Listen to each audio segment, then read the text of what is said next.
time? It's a little past 1:30, and we have limited time today, so I do want to get started. And we'll start with some greetings from Tina. Then I want to give an overview. We'll do some introduction, then jump into the conversations and presentations. Sounds good. Okay.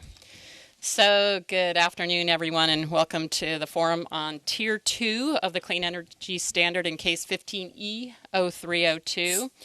I want to first thank everybody for agreeing to participate in this forum and for being seated around the table. I just wanted to go over a little bit of background on why we are here. The Commission, in its August 1st CES order, identified resources eligible for Tier 2. A tier that is offering financial support to certain facilities based upon a demonstration of financial need, and that absent such support, the facility would cease operation. These eligible facilities include hydro plants 5 megawatts and less, wind and direct combustion biomass facilities, all that were in commercial operation prior to 2003 and that were originally included in New York's RPS baseline. There were several petitions for rehearing on Tier 2, and in its December 2016 decision, with respect to those petitions for rehearing, the Commission did not change course in its decision with respect to Tier 2, but acknowledged the importance of retaining baseline resources and asked staff to consider eligibility changes that may be warranted and to report back to the Commission. Also, the order on the CES Phase 1 implementation plan issued in February further directed staff to have that report prepared for the Commission in August. To add to the complexity, as part of the Tier 2 eligibility expansion discussion, the Commission also directed staff to consider the eligibility of repowering existing facilities, which was first brought up in staff's and NYSERDA's Phase 1 implementation proposal. Since the issue of repowering could fill, an entire afternoon of discussion, staff has opted not to include that in today's discussion and forum, and instead have another forum on that specific topic in late June. And a notice of that forum will be issued early next week. So that's the background. I'm going to turn it back over to Scott, Deputy of Markets and Innovation, and also the facilitator of our discussion today.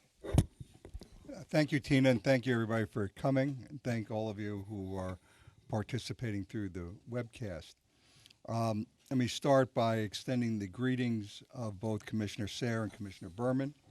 I've spoken with them both today, and they both very much appreciate the importance and significance of this issue and everybody's willingness to come and actively participate. I want to take just a couple minutes to provide a little context about today and the structure for the discussion, and starting off with what staff's objectives are for today. And that is, as Tina mentioned, today's discussion is going to be a very important resource to help inform the staff report, which Tina mentioned the Commission has asked for by August. It will be informed by today's discussion, as well as a technical conference on June 27th, as well as other comments that have been filed during the course of the consideration of these issues. I also want to emphasize that we're not here today. We have limited time, and it goes without saying we don't want to revisit old issues and old arguments that the Commission has already settled, at least for the present. And specifically, although it's sometimes interesting to talk about the original Tier 2A and Tier B discussion and the policies behind that, in staff's recommendation, that's not on the table.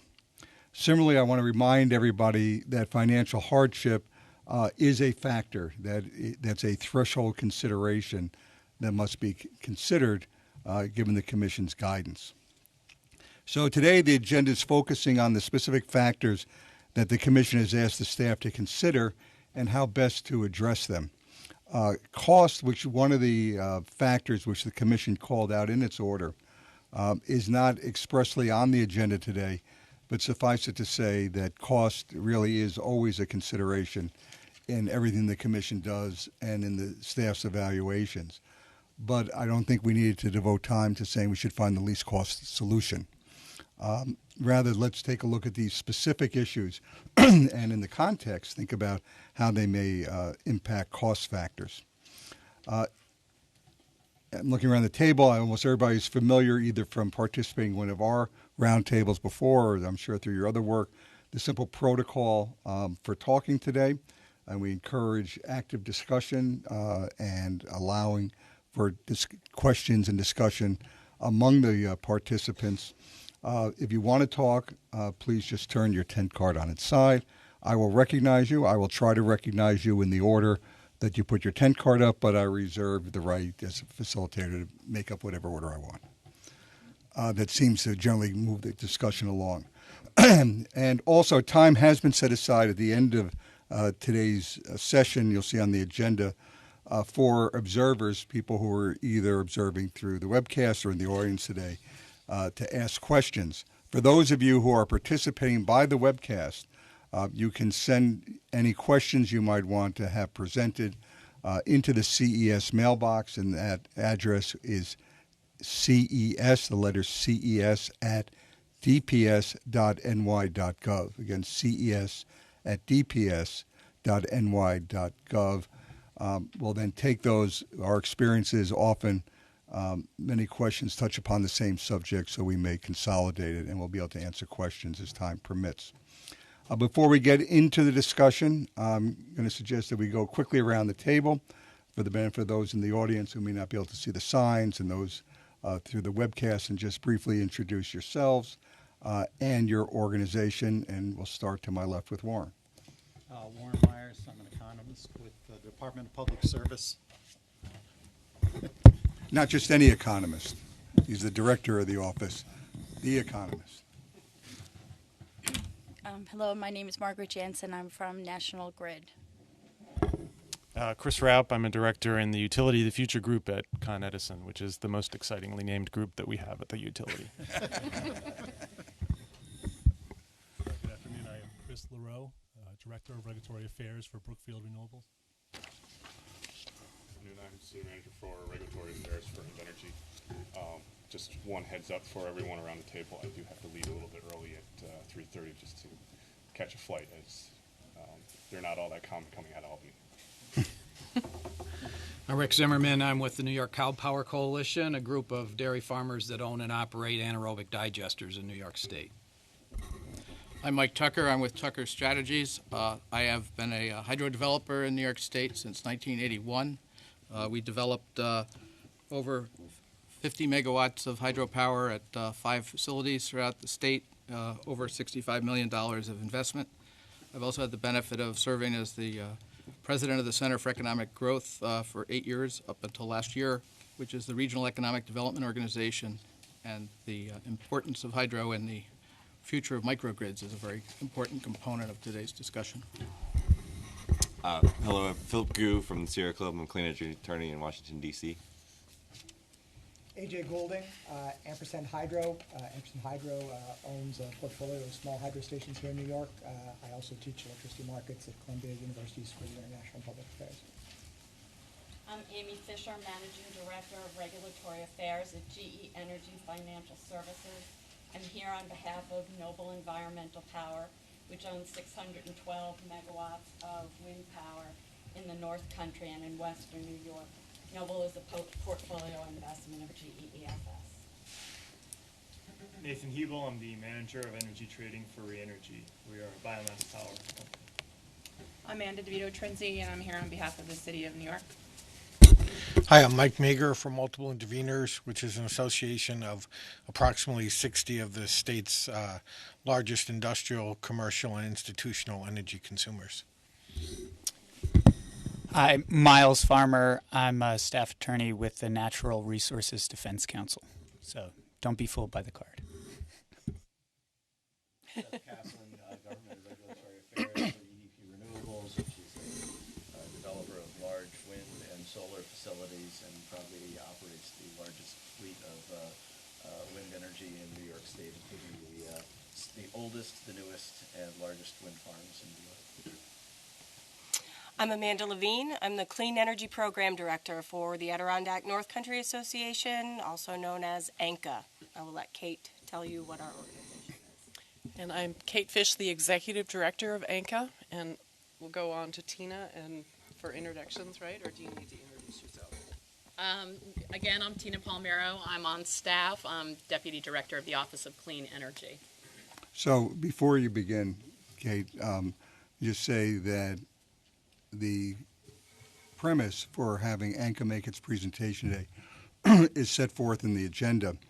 And we're very excited to receive this presentation, which touches upon, introduces an example of how non-mandated, or what we sometimes refer to as voluntary, actions can support baseline resources. This is one idea. There may be others. At the end of the presentation, we'll open up the table for any questions or comments. The floor is yours. All right. So this is an exciting group. Really, really happy to be here, and thanks, Tina, for organizing this. So Anka is all about promoting local economies. And our area, we cover about 38% of the geography of New York, pretty much everything north of Route 90 in Mohawk Valley. And so that probably is, what, 2%? It's a small population, but it's a large chunk of land. We have 3 program areas. We do a lot of regional advocacy for the region. How do we attract more investment? How do we create more locally based jobs, et cetera? We really focus, as I said, on driving a local economy. So we have a big program in local food, for example. So I just want to give you, that context. We also have our largest program is on clean energy, and I think our recognition that clean, renewable energy, especially produced in the region, is going to be a key growth sector for the economy of the North Country. So when we started looking into this issue a number of months ago, and we're hearing from some of our stakeholders, some of you who are in the room, expressing a lot of concern about, how do we support the tier 2, the older renewable producers. And when we started crunching numbers and looking at the number of jobs that were potentially at stake on this, and one, of particular interest is in the forestry industry.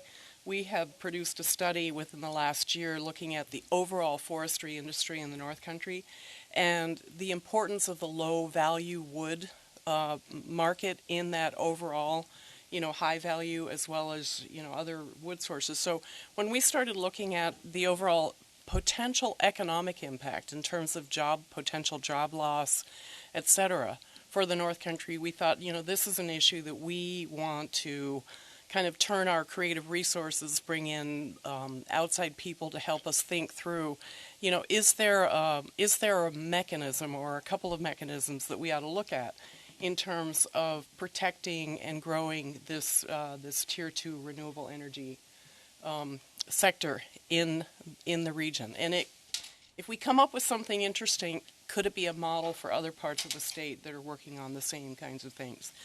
So that's the Anka context. I'm going to turn it over to Amanda Levine, who's our, I will say this, brilliant energy program director, who's turned her formidable intelligence and experience and networks to kind of digging into what are the options here, what are the things that we can think about that could help solve this problem, and are there some innovative models beyond just making you guys redo the CES that could be brought to bear for this problem. Well, thank you, Kate.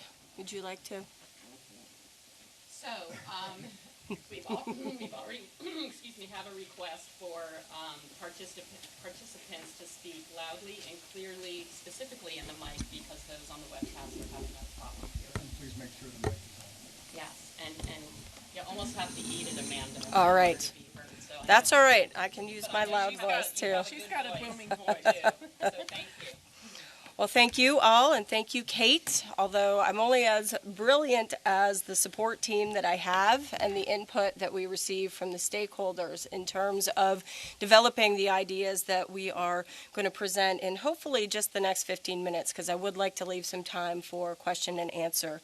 But that being said, too, there are many of you in the room, most of you in the room, I would hazard, know more than we do on this topic or our specific slices of this topic.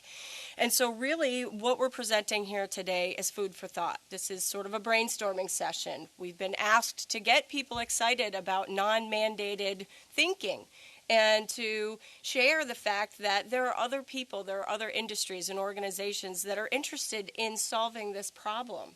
That it's not just sort of a generators, utilities, consumers type of food chain here, that this is of interest to others for lots of different reasons.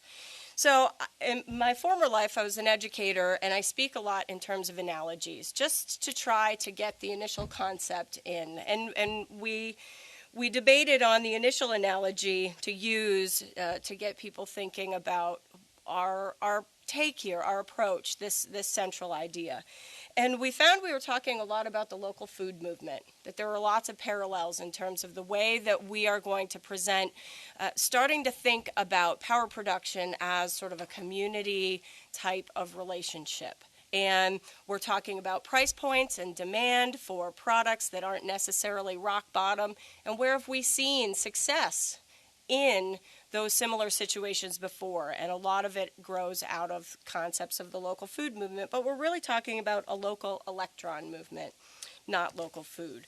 So really briefly, in the course of this presentation, I'm going to sort of characterize the challenge that we initially saw or heard from our stakeholders, and then explain a little how that scope expanded. We're going to highlight the importance from the regional perspective because Anka is a North Country regional organization. But when I show you the numbers, I think it will become very clear about why this is of interest to our organization and now an interest that we've pulled our networks into.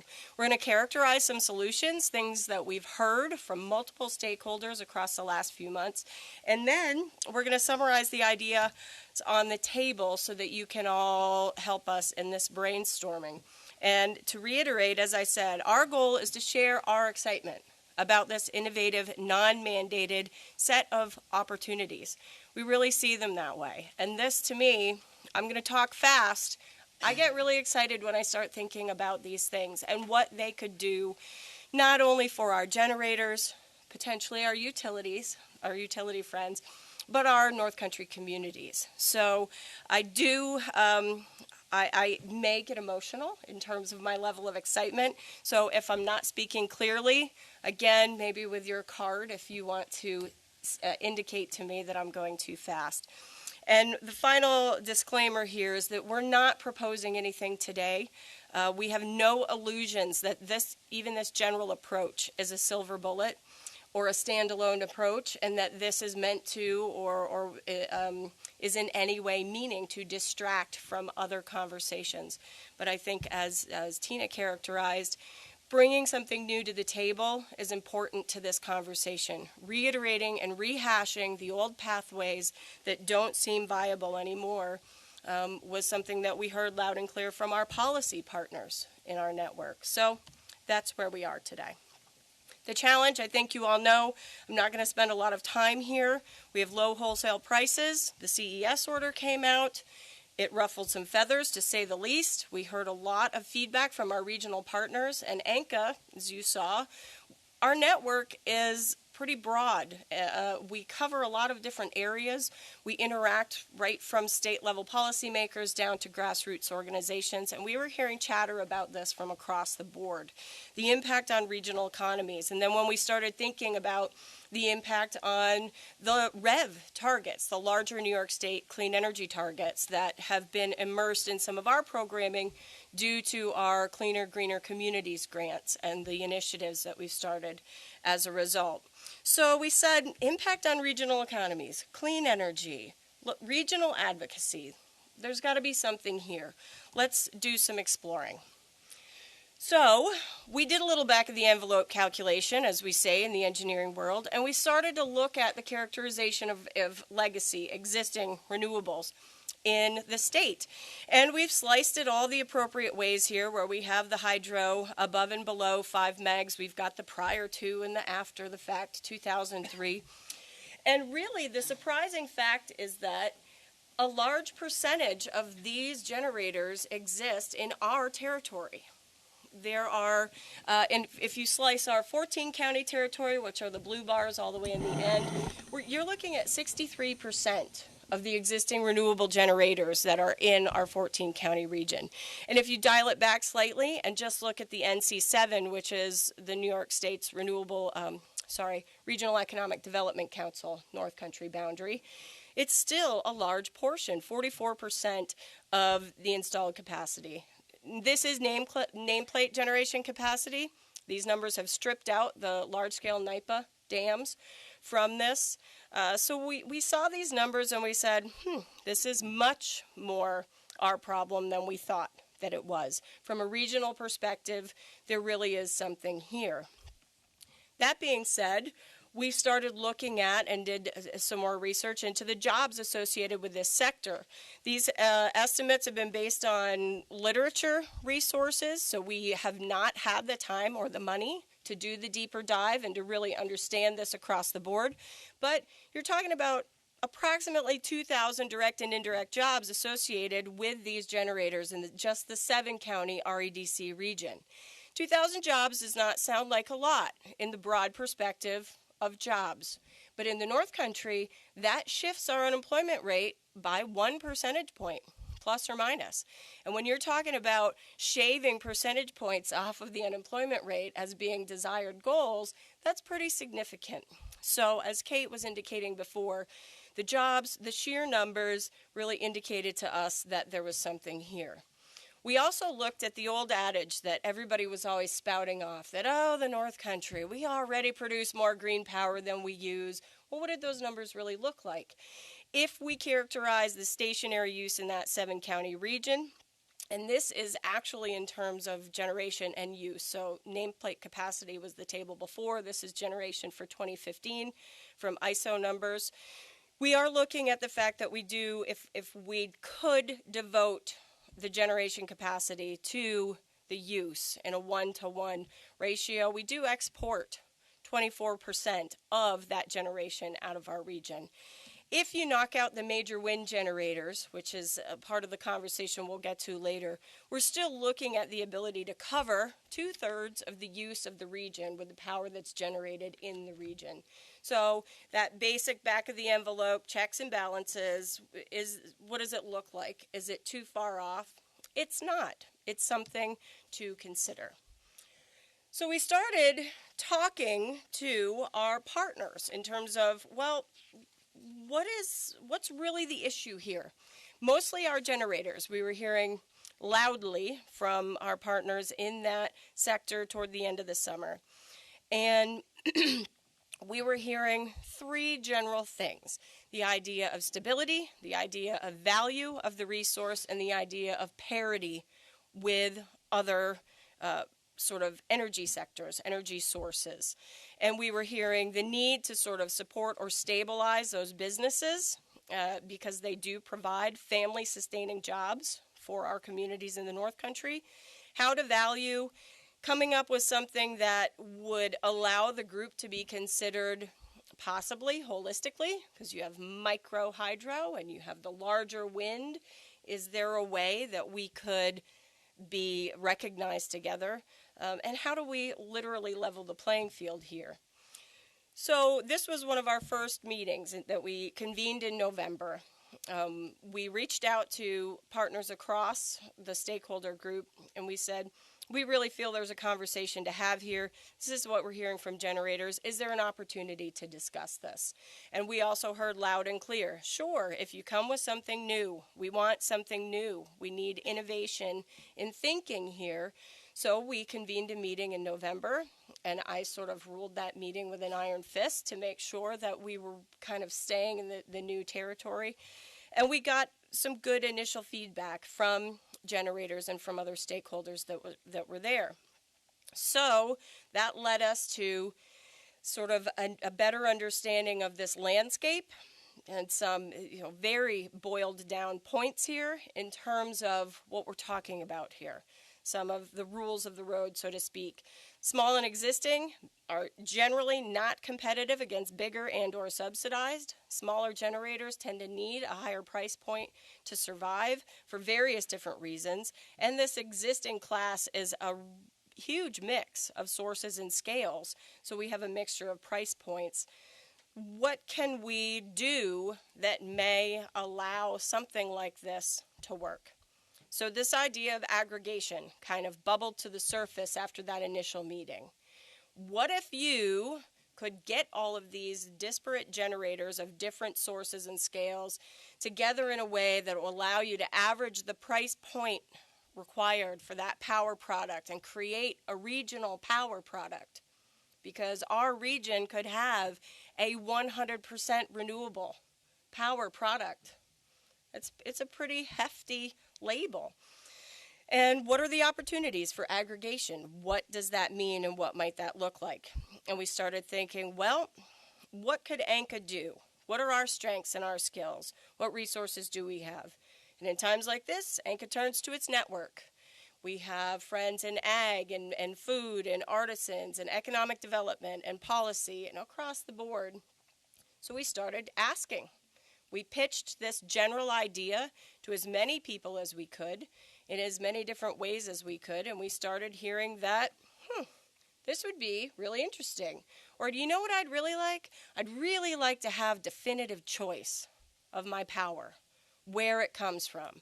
Right now I can choose my food, I can choose my school, but I can't really put a finger on where exactly I get my power product from. A truly local product would be of interest.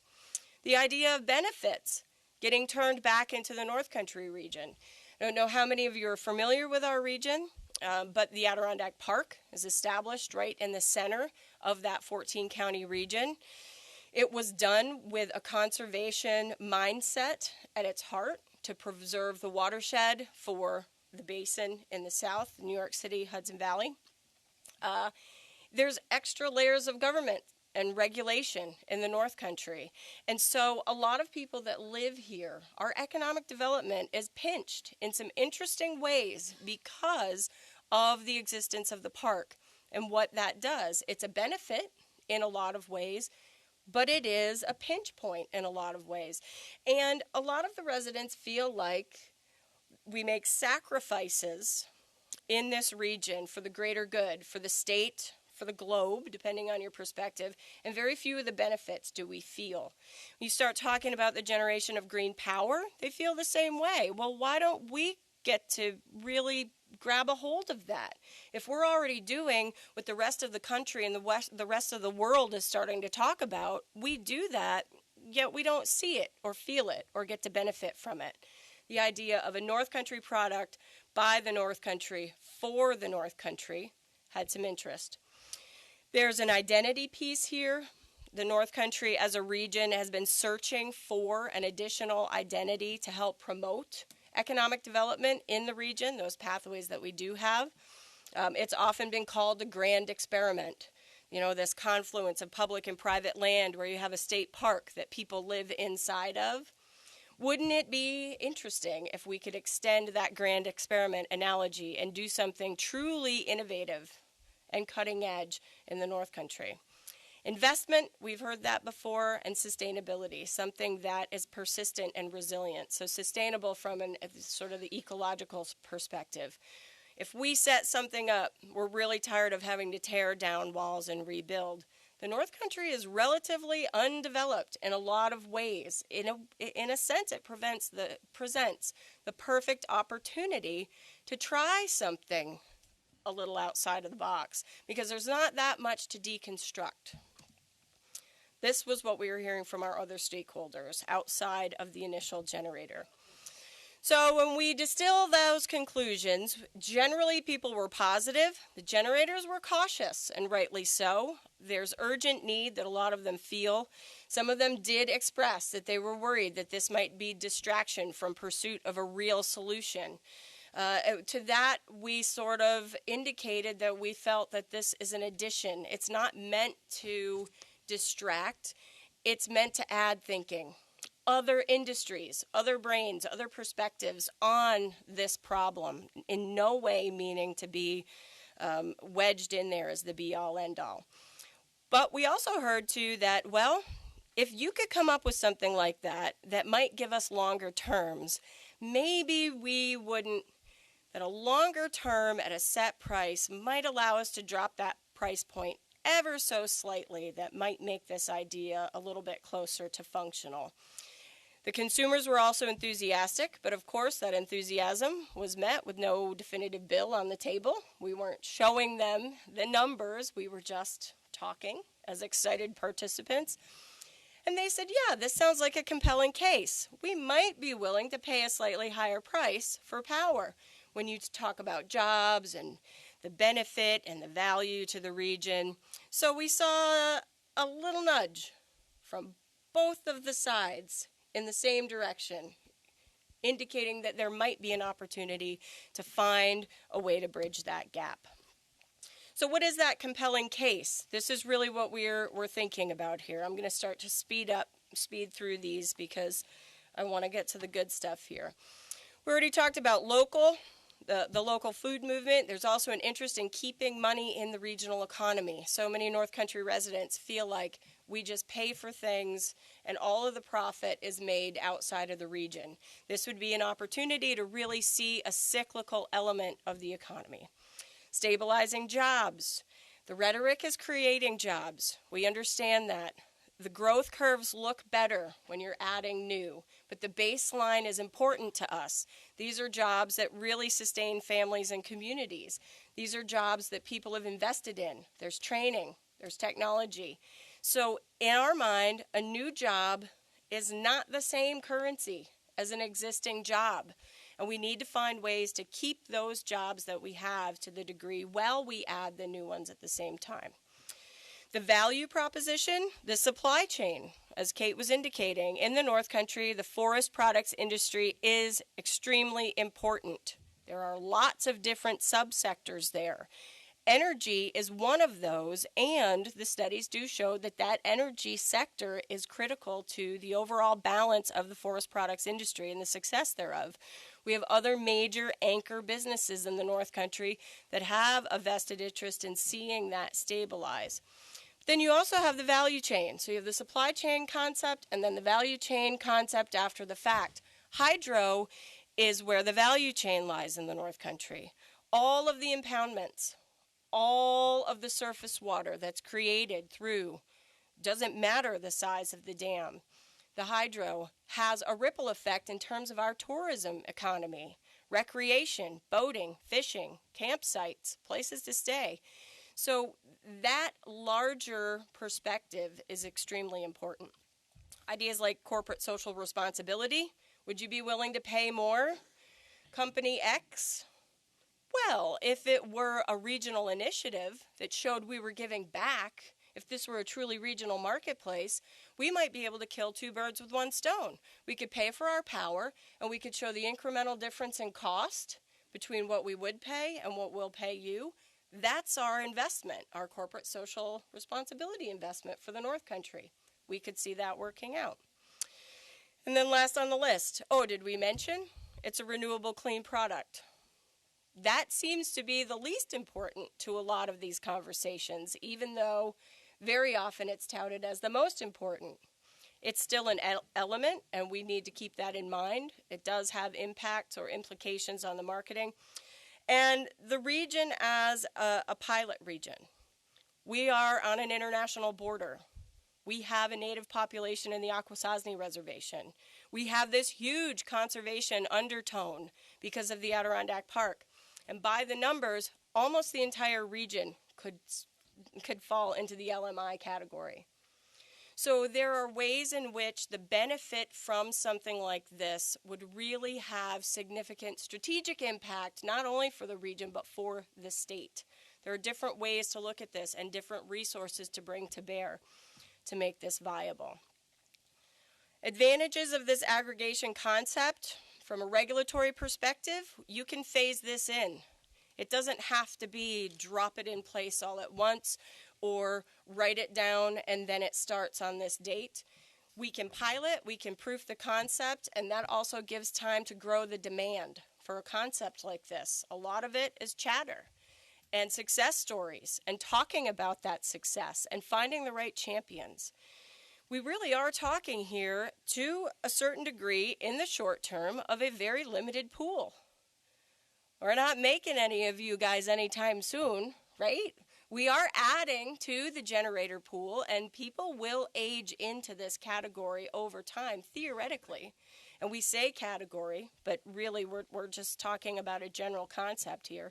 So this is somewhat of a finite, defined effort we could make here.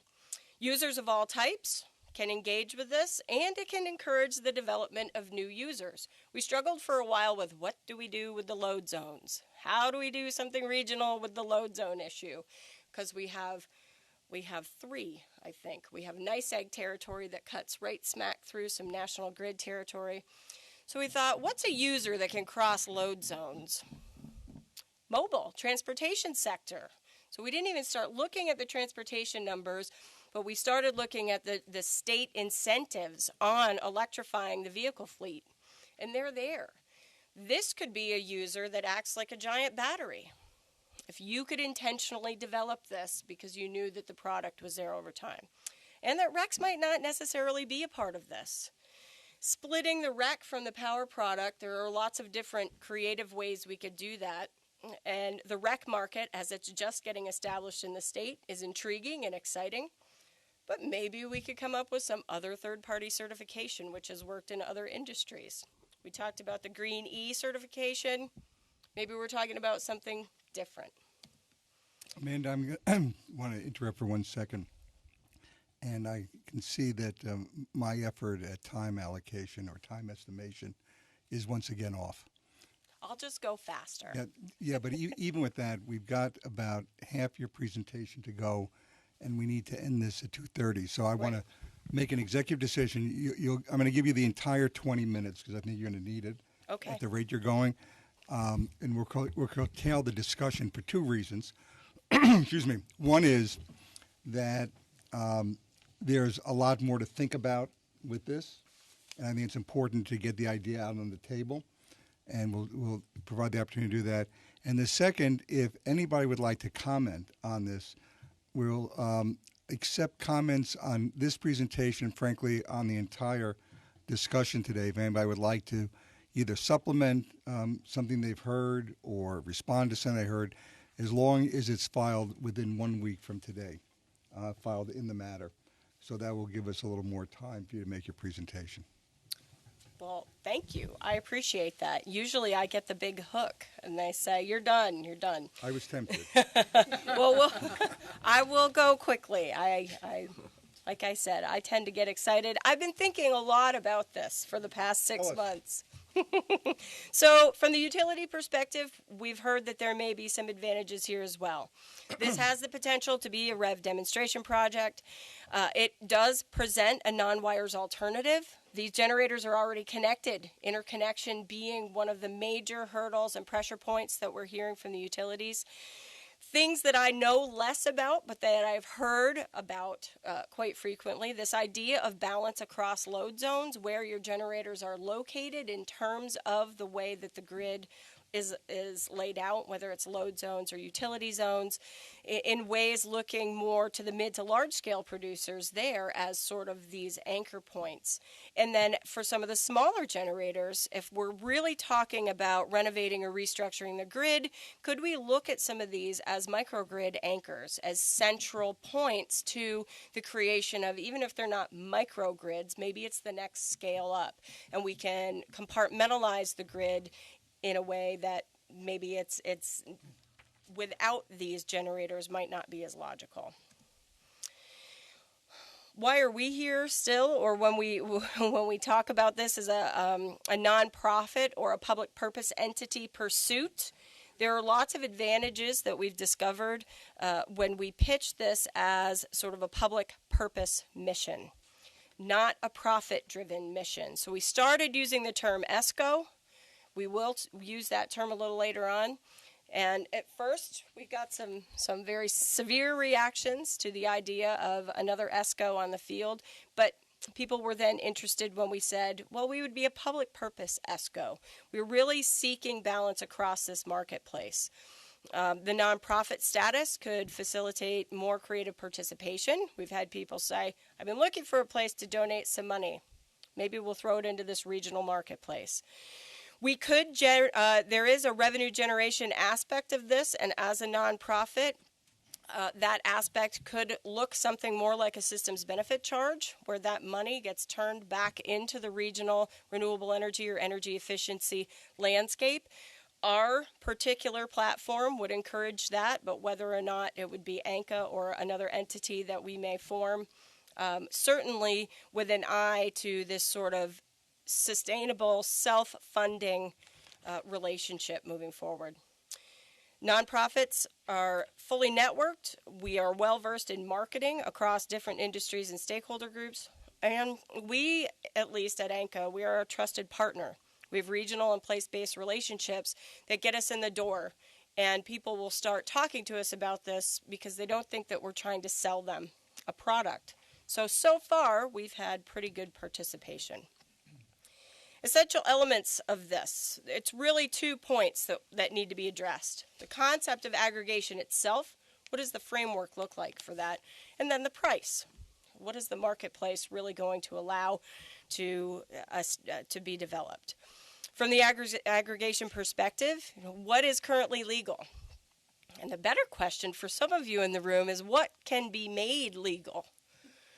That's the paperwork question. And then the technology. Is there really technology that's standing in our way? Or is it the way that this industry has been built over time in terms of reactionary or initial initiatives and sunsets and different windows of time?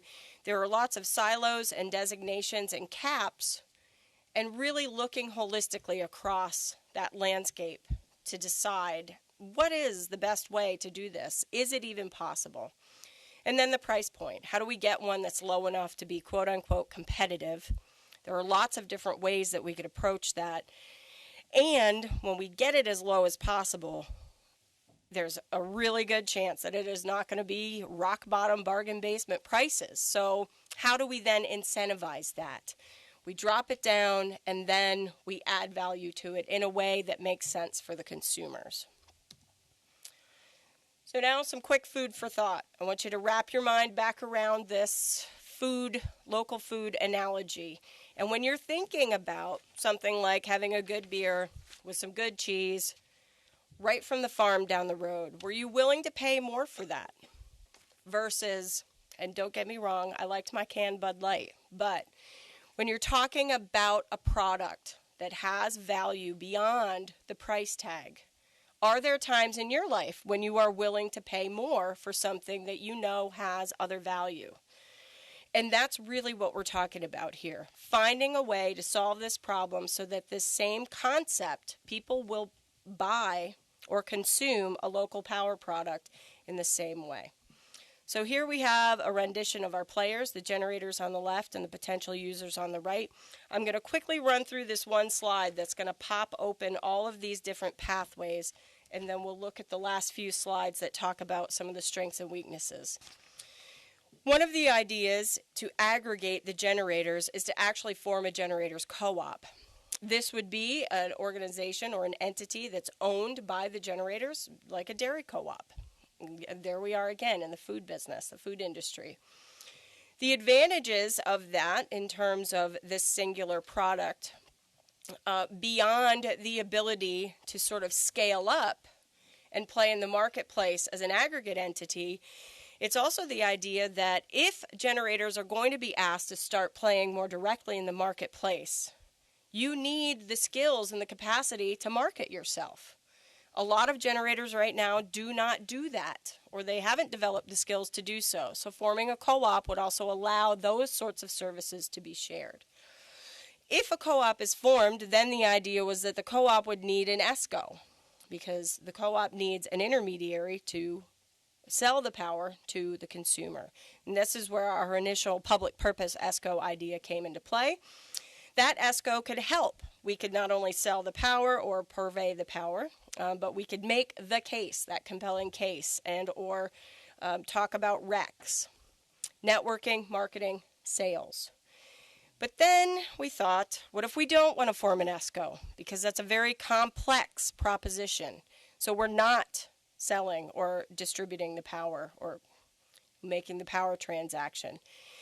But we would still act potentially as an intermediary to help the generators make that case and market themselves.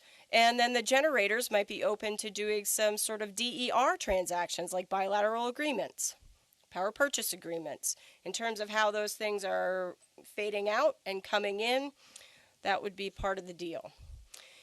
If the co-op weren't part of it, and said aggregating entity had individual contracts with the generators, and the aggregation actually happened within the intermediate entity, that changes some things as well in terms of how you would then transact legally the power. Would you still have to act as an ESCO, or is there another way? What about the community solar model, where you have a developer, or you have a project lead, and then you have subscribers in, and you could think of your aggregate group of generators as a giant solar array. And then last but not least, there is an interesting idea that we floated around to a few people, and that's the idea of forming a rural electric cooperative. Really, the pathway of inquiry there was, how do we get a NYPA allocation? Because you want to talk about the law of averages dropping that number down to a price point that makes sense. You need to average the higher with the lower in a weighted average way that's going to give us that compelling price. A rural electric cooperative, nobody's told me yet that it's illegal. But nobody's told me yet they really understand whether it's viable either. So if there are any lawyers in the room, that's where we need some advice. Not today. So quickly, the generators co-op, as we said, facilitates the change of business model, gives them the scale, and allows them to group that skills and capacity. The ESCO, when we've looked more at it, we've had a subcontractor help us do some of this research just over the past few weeks, looking at the complexities of forming an ESCO. And that pathway already exists, quite frankly, and it's not really working. We've heard directly from Constellation that there's not much interest in the North Country when you're talking about a product from other states. So they talk to a lot of the same people that we talk to. They're getting a no thank you. We're getting a sure. Let's sit down and talk about this. So the day ahead bids, working in the New York ISO marketplace, and then the RECs and ZECs obligation that's coming down the pipeline. Straight up REC sales, that's also something that's been thrown on the table for consideration. It is much more straightforward. It could be a transaction separate from the energy bill, avoids the marketplace. NIGATS is just forming. I really don't have much in terms of background knowledge there, but when NIGATS is, I know that it's fully functional, but in terms of addressing some of these issues, this may be a very straightforward way to jumpstart this concept. Although, as we've learned, RECs may not matter to some people. They're just not all that interested in the renewable aspect. What can we do with VEDR?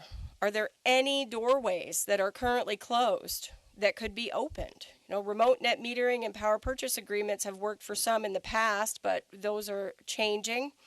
And all of these innovative new initiatives that are being rolled out at the state level seem to be closed to these generators, and whether it's due to the scale or the source, there are a lot of questions about why is that? You know, maybe we could just solve this by removing that barrier. And here's an analogy again. If we look at the community solar model, that framework is already there. If we looked at an individual generator as a panel and all of them collectively across the region as an array, couldn't they act just like a community solar installation? When we look at price, this is the challenge. Wholesale in Zone D now averages at 2 cents. Stable range for the generators that we've heard so far, 3.5 to 7 cents. Constellation, again, is offering a 5-year fixed price at 2.8. If you add the capacity in the ancillary, it's about 3.9. So there's not a lot of wiggle room here at this point. We've heard that the debt service is often the critical component to some of our smaller generators, and that reliable rates are really important. They're not really available at the wholesale. So again, that longer term rate versus, and then thinking of offsets. If it's their debt that is really the hurdle, is there a way to find balance? Here's the NYPA question. Can NYPA throw the curve for us?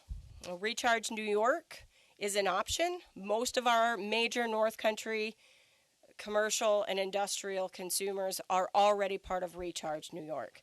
So we had a discussion with one of their VPs. We started exploring preservation power allocation because 3 of the 7 counties are within the preservation power. There's a significant amount there on the table that's not utilized. But again, there's no pathway for an entity to pass through. You have to utilize and consume the power. Same with the Messina electric allocation, although if that allocation is not utilized, it can be monetized. So we could balance the price point instead of with kilowatt hours with actual dollars as a potential supplement if we locate this business in Messina. And then finally, how do we get a direct allocation? NYPA in the end did seem very open to talking with us about these. So our next trip will be to White Plains. But we did stump them with a rural electric cooperative idea. That is something that was intriguing. So here we are, close to the end. We've got all of the components of the price on the table. Where's the flex? If we're not talking about subsidizing, are we talking about a pilot project, a rev demo? Are there any aspects of that price component that can be nudged? Can we add value stack parity? The Veeder value stack concept is somewhat embraced, yet it has, it has a typo. But it has barriers and limitations in there. Is there a way to open some of those up? And can we incentivize or subsidize the users? So if the shift is from subsidizing the generators and not wanting to maintain businesses over time, then how the other end of this transactional relationship is the demand end. Can we create a demand for regional power that would be shorter lived? And are there ways to offset this cost outside of the actual power transaction? Are there other incentives or ways in which you could balance out paying more for the power? That would involve cooperation among many New York State divisions. So which is the greater challenge? I leave that for you to decide. In conclusion, we know we do need to stabilize this sector. We need to stabilize it some way in the short term. These innovative market or consumer-driven approaches really are not going to manifest overnight. And we don't want a lot of these generators to fall out of production while we finally feel like we have the momentum and the interest in coming up with a more creative way to do this. So we're suggesting a mixture of pathways. Again, not a distraction from other approaches, but that this one has a place in the mix too. All stakeholders are going to need to adjust, from the regulators to the generators to the utilities to the users. That's really what we're talking about here and why this is difficult. Nobody likes to change, and when we all have to change at the same time, it turns into the Wild West out there. So we need to watch out for that. But that the value is real. The conversations that we've had have been positive across the board on this. There is interest, and others will get involved if given the opportunity. And my final point here is that the real interconnection issue is that people are not interconnected. They're not connected to their power supplies right now. Their connection is the outlet. If you can make your industry, this industry, our industry, more tangible and more accessible, then this will change. It will have the impact that we want. The demand will grow and the support will become intrinsic to something that's that important to the communities in the North Country. Thank you for the extra time. I appreciate Thank you, it. Amanda, and thank you, Kate. Let me just make a couple observations. Through the development of the CES, we often talked about voluntary or non-mandated activities, and you touched upon, I think, if not the entire list, certainly almost the entire list of everything that was ever in our heads. But you very successfully presented in a much more organized way than, frankly, I ever did.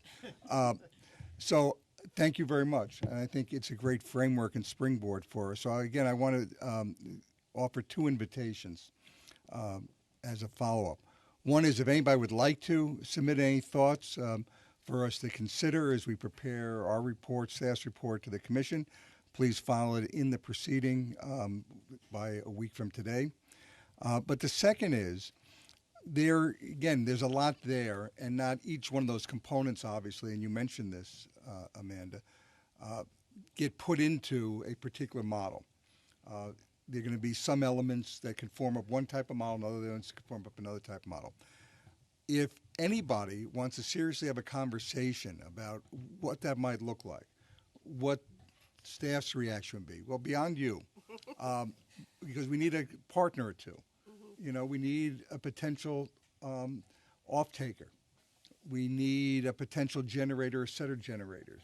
And then to do some of the math and to think about the regulatory framework. From staff's point of view, we'll roll up our sleeves and work with you. I think we need to find the answer for non-mandated activities, and obviously maintaining these baseline resources in the state are important to us. So if we're willing to invest the time to see which of these strategies that you laid out might be able to be actualized. So thank you very much. Great, thank you. Yeah, please. I just wanted to, on the rural electric co-op thing, I mean, dairy co-ops were explicitly exempted from antitrust laws. And so I'm not saying you shouldn't go pay a lot of money to lawyers, they've got to live too.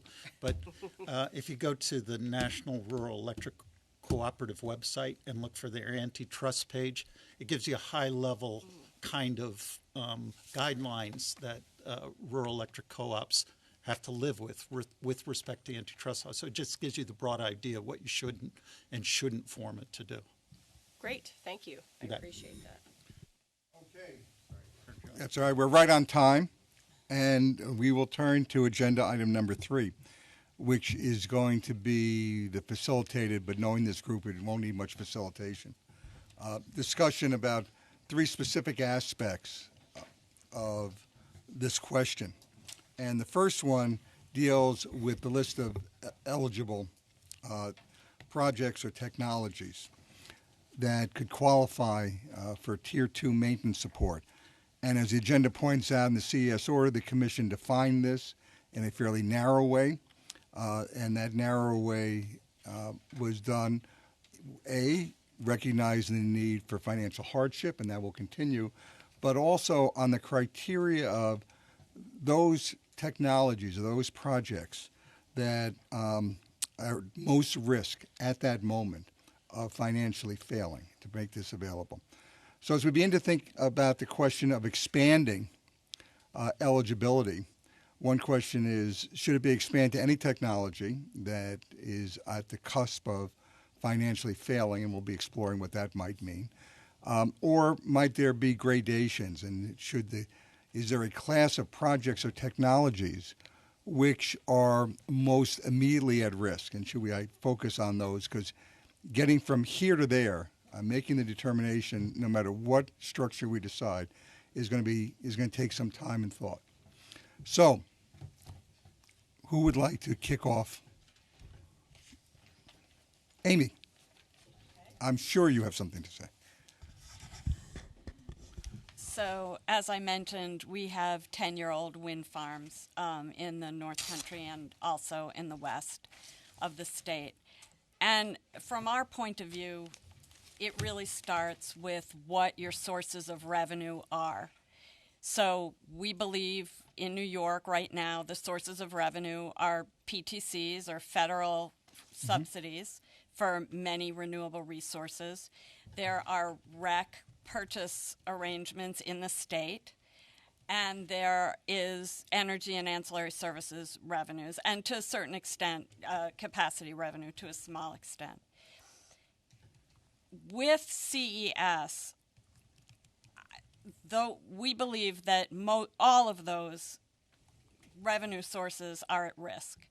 And as we've discussed, I guess, with everyone on that side of the table from at one point or another, we feel that the RECs on a voluntary basis, while we appreciate Anka coming in and talking about this, we just have a lot of megawatts. So, yeah, if you have maybe a run-of-river hydro that's 5 megawatts, maybe that's something that people can talk about. Hard to imagine that the North Country could absorb all of our power on a voluntary basis.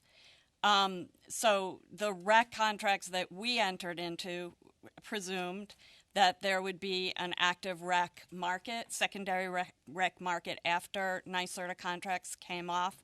And Can I interrupt you for a second? Yeah. Who presumed that? We presumed that. You presumed that? Yes. Okay. Yes. No, that's fine. And also that there would be an active energy market that we could count on that would be run by NYSO, we had presumed. We are concerned that to the extent that there is going to be access to transmission based on a bid stack, so NYSO is essentially going to ration transmission based on SCED dispatch, that we may literally not be able to get to market at all.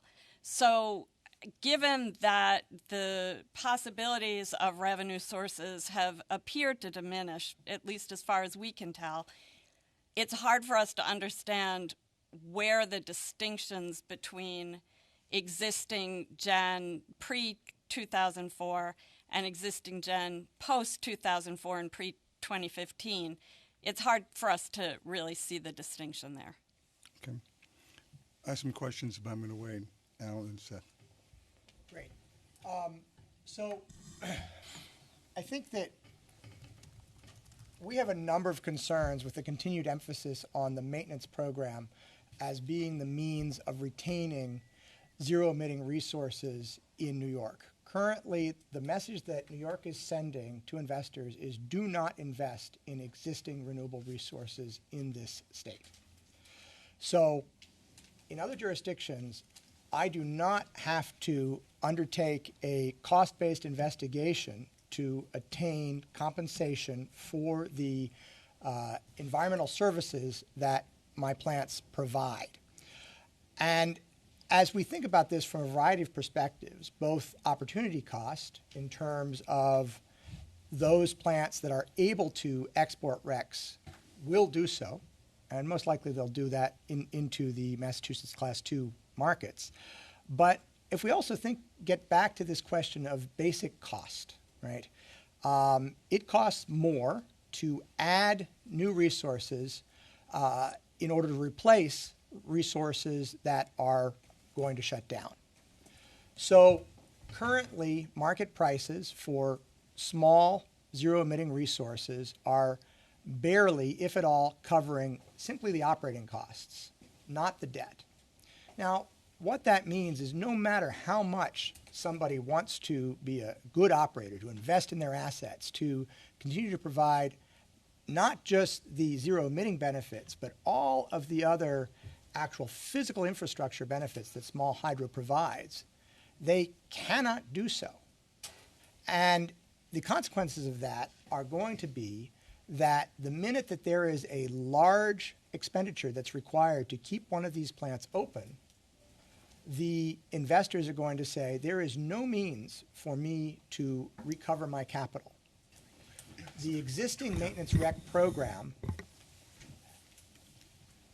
undervalues both the existing capital that's gone in, provides for a extremely bureaucratic approach to trying to determine what your costs are, and is at best unclear as to how future cost of capital is going to be taken. Now, let's leave aside the cost Can of I the just state. clarify something Yes. there? So it's not correct to say that the existing program just pays for operating expenses.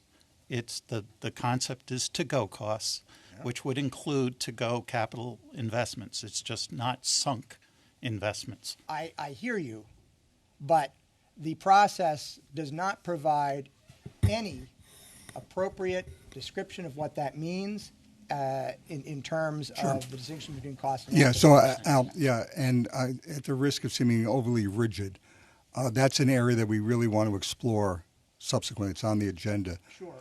And I mean, I take your point, but again, I want to remind everybody that the commission has given us a direction, whether we all agree with it or not, and that is that financial condition does matter. Financial need matters. And the threshold question is not whether or not we should have financial need, not whether or not a environmental attribute has a value, regardless of for an existing resource. For right now, that's been settled by the commission. So, let me go again to the question, and you've raised a lot of important points, many of which will be discussed later in the agenda. But right now we're wrestling with and saying, should it be open? I heard Amy say, well, yeah, it should be open, but I don't know how realistic it is if you're going to open it, depending upon how you structure it. So we, Noble, have a large project. It's not going to be able to be all absorbed through a regional or local program. But yes, it should be open to be more broad. So that's the question. Your elements of compensation we will get to because it's very important. Seth. Yeah, thank you, and thank you for convening, to the Commission and the staff for convening this today. And you know, EDP Renewables has a broad perspective on this. You know, since we hope to build a lot more in New York. New York is a very expensive state to build in, with a lot of barriers to getting projects done, and we've succeeded in surmounting them in the past and hope to do so in the future, although it is very difficult. And you know, quite honestly, the level of difficulty that we're encountering with our current projects and in the development process for our future projects, to be very blunt, incline us to think more and more about the existing resources. You know, I have to be very honest about that. I wanted to agree with Ms. Fisher's perspective, the GE Noble perspective about the likely effect. I mean, probably I would say, you know, potential likely effect on current revenues from the course that the state is on in terms of existing revenues for facilities that have rolled off of their contracts. I would rephrase the professorial perspective a little bit on, you know, shifting away from thinking about is the difference between a cost-based approach or, you know, an administratively set approach. I would simply say that I think it's important to, as much as possible, and this is certainly Commission policy, to embrace a market-based approach. And I think thinking of a floor that is derived as much as possible from a market-based approach is fully consistent with the least cost perspective, with the General Commission policy, with the statutory mandate to the Commission, and you know, something on the that recognizes that there is a premium for new resources. There is a premium for new capital investment for new resources. So perhaps a floor that is some discounted version of the Tier 1 ACP might provide a market-based mechanism for setting a basic level of compensation for existing renewables, just to kind of float that out there. Coupling it, picking up on... Presumably that would be after some showing. Well, I think, though, that it's interesting to think about how to address your very good comment about the direction from the Commission about financial need, that one could imagine on top of such a floor, which is intended to try to deter export and loss of those resources in the market here, one could say, okay, well, that's a floor, leaving in an additional mechanism for someone who came in with a demonstration of financial need that say, regardless, that floor is not sufficient for us, because we were talking about a bunch of different problems. One is the export issue, the other is the shutdown issue. We're not, I think being able to have folks come in with a demonstration of financial need to prevent shutdown might be another prong. So that's, I think that's probably the right place to end this right here, is to say that I think they're thinking about this in terms of predictability, in terms of a market mechanism, in terms of a trigger for enhanced revenues to those who needed to avoid shutdown, but to try to shift the floor to being a market-derived, market-based competitive mechanism, perhaps just to float an idea out there as a percentage of the Tier 1 ACP, and then thinking about the financial need as a additional step for those who need it to avoid retirement. Interesting. As I bet everybody knows, there's legislation that in fact picks up that model. That's pending. It's a remarkable coincidence. Yes, isn't it? And let me confess, it only took 12 minutes, and I wondered when we set up this agenda if we'd be able to stick to the structure of the agenda, and I now can see the answer is no. And I'll try and bring us to make sure we hit the various points, but don't feel constrained by my attempt to provide structure. But I do want to respond to a couple things you said, Seth, also so that other people can follow up with their own responses. At present, the Commission does distinguish an export result from a shutdown result, and is willing right now, and it said this in its orders, to accept the possibility of export as a rational and certainly legitimate business decision for an operator. And it does that not because it's cavalier about maintaining its baseline, but there is also the existing policy of promoting regional markets. And that if we're going to do that and the market exists in Massachusetts, this might be what's go, and go in good health. And if it turns out, and the Commission talked about this in the CES order, that in the future the level of exports require subsequent attention, then they could do that then. So right now we distinguish that from a shutdown, which would take away that resource, not just from New York and meeting its goals, but also from the region. So currently the Commission distinguishes between the two. What I want to do is go Miles, Mike, and then we'll swing around here, starting with Chris. Yeah, so I guess that's Mike. So that's a good segue. My point was about the kind of mismatch right now between the baseline assumption in the CES order and the fact that, as laid out, there's really a Tier 2 payment for only ceasing operations and no longer producing positive emissions results. And I think that this raises an issue that needs to be part of the existing resource discussion, which is how does the baseline adjustment really work in practice?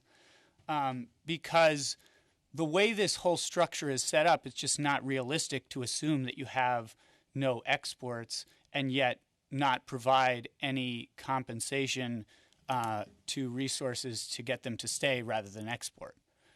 And so I guess, right, I would just urge that to be part of the discussion. There are a number of different assumptions that relate more broadly to the implementation of the CES, and where essentially, to get the trajectory we need all sorts of various assumptions to turn out to be right. And what does that mean on how you should adjust the current Tier 1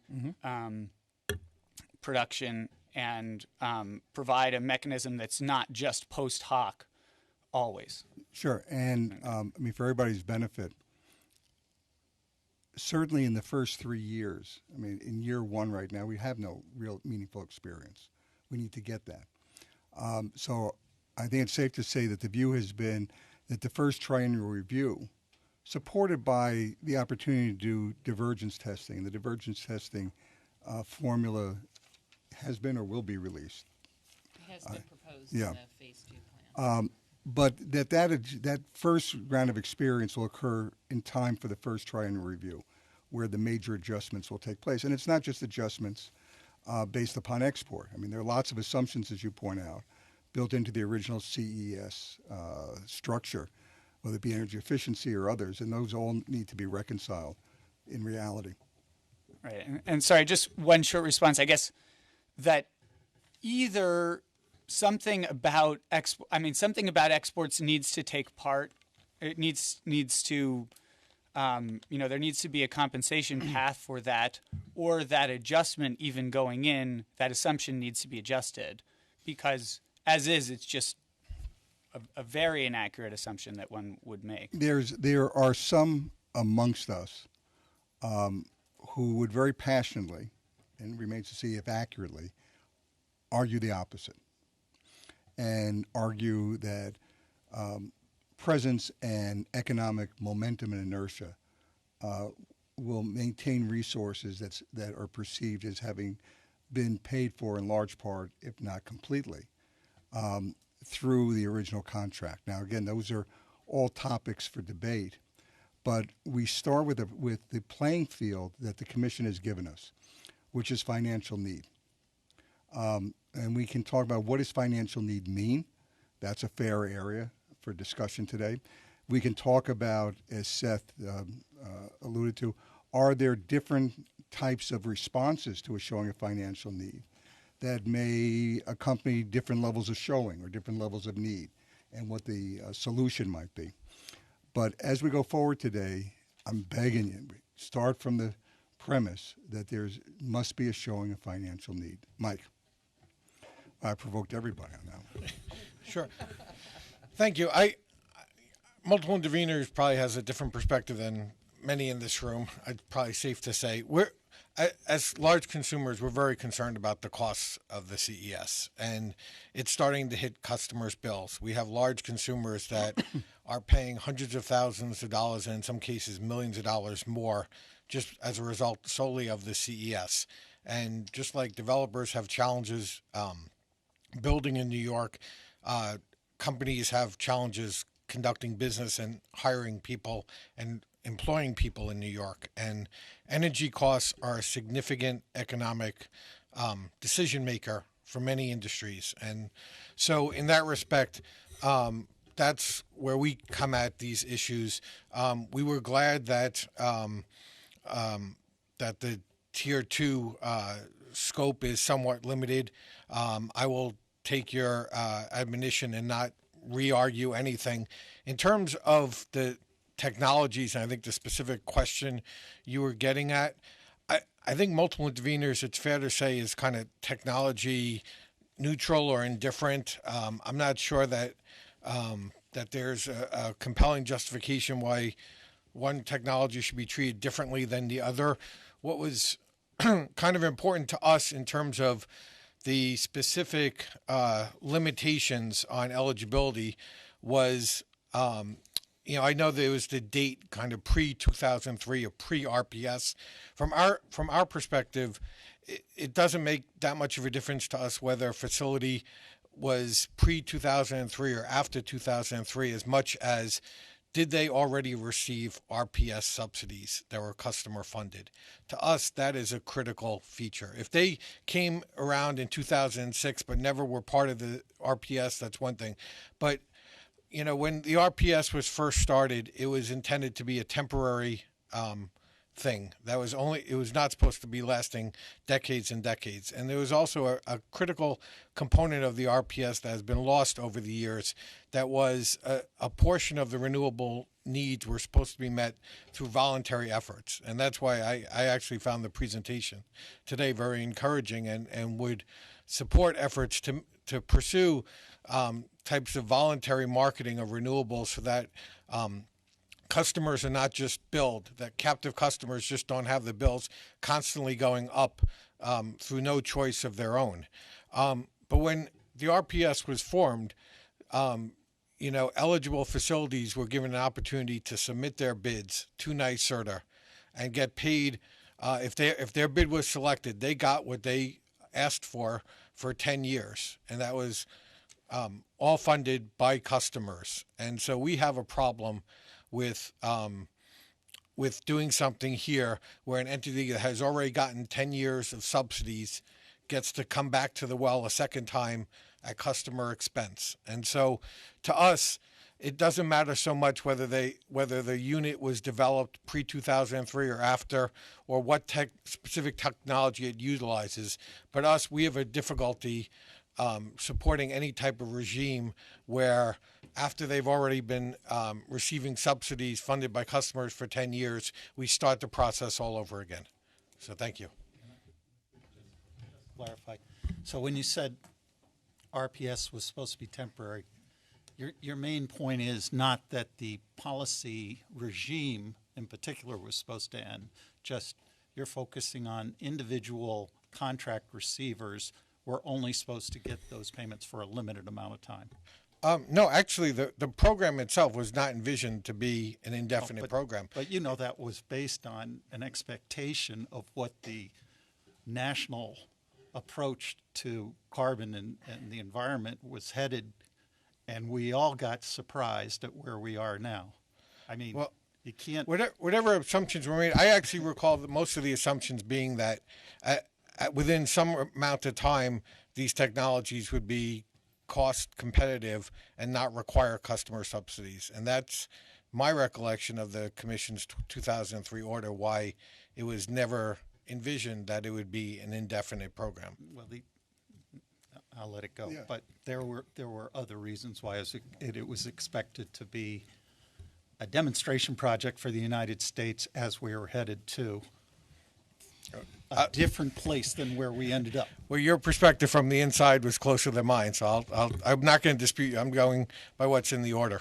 Yeah, and this is just a cue for future question that wasn't on the agenda, and that is there's been a lot of talk in this state and in other states and in the eastern wholesale markets about trying to find a methodology or see whether or not a methodology would exist that could price carbon into the wholesale energy markets while at the same time, to use our New York phrase, harmonize with state policy.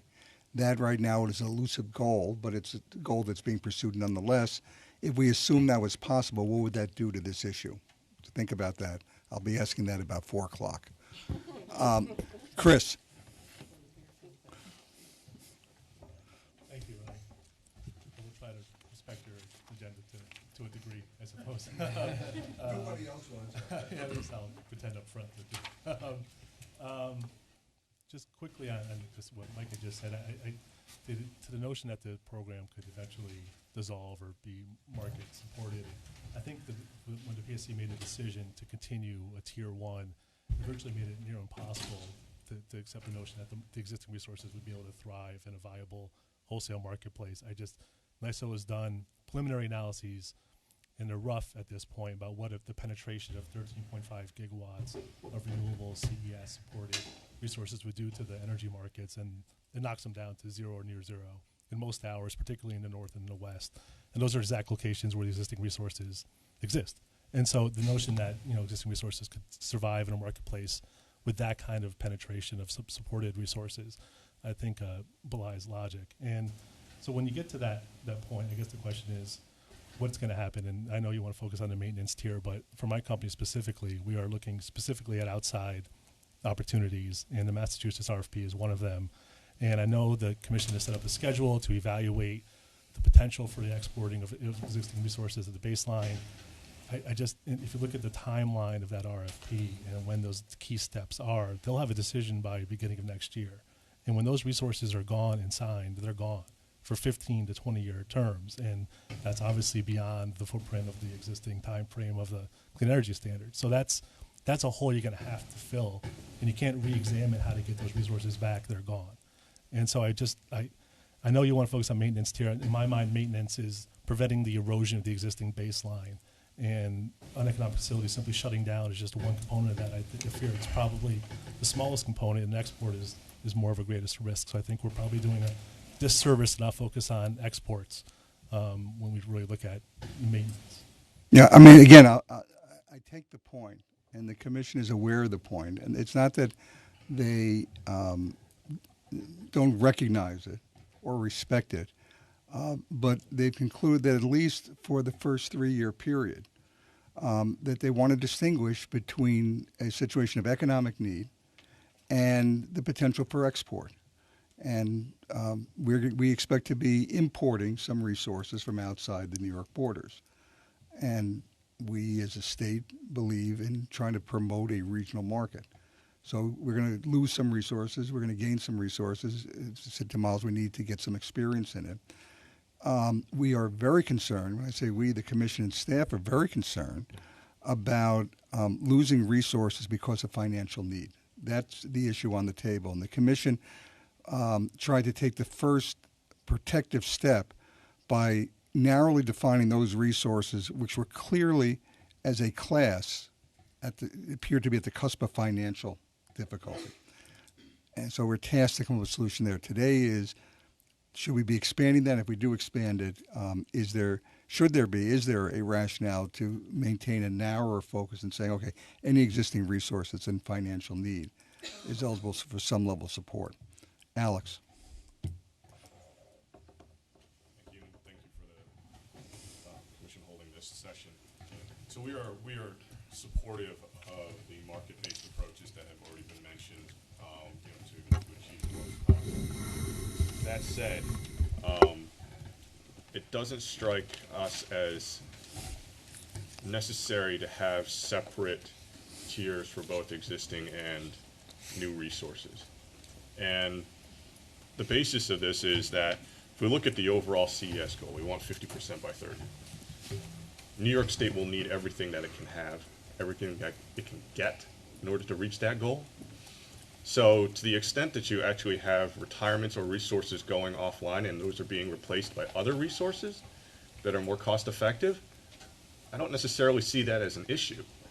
If we're trying to attain whatever renewable attributes that we want, this churn in the market is something that happens naturally by virtue of it being a market.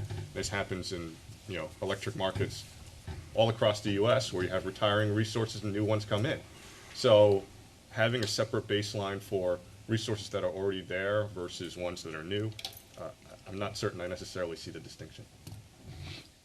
Well, yeah. Can I try? And I'm not going to try to convince you. I'm going to try to give you where it came from conceptually, so that you can write comments that are as informed as possible. So I'm not trying to engage in an oral argument here. So let's all start with and agree that the United States is not, that there's a way that most of the economists agree would be the most efficient way to address this whole problem. To, pick the right number, let's say it's $50 a ton, and have a carbon tax so that there's effective competition between the fuel sector, the electric sector, between all the different generators in the electric set, and then you stand back, and then the ones that are doing poorly compared to the others, even though they're all being accurately and appropriately reflecting their carbon contribution or non-contribution. We ain't got that.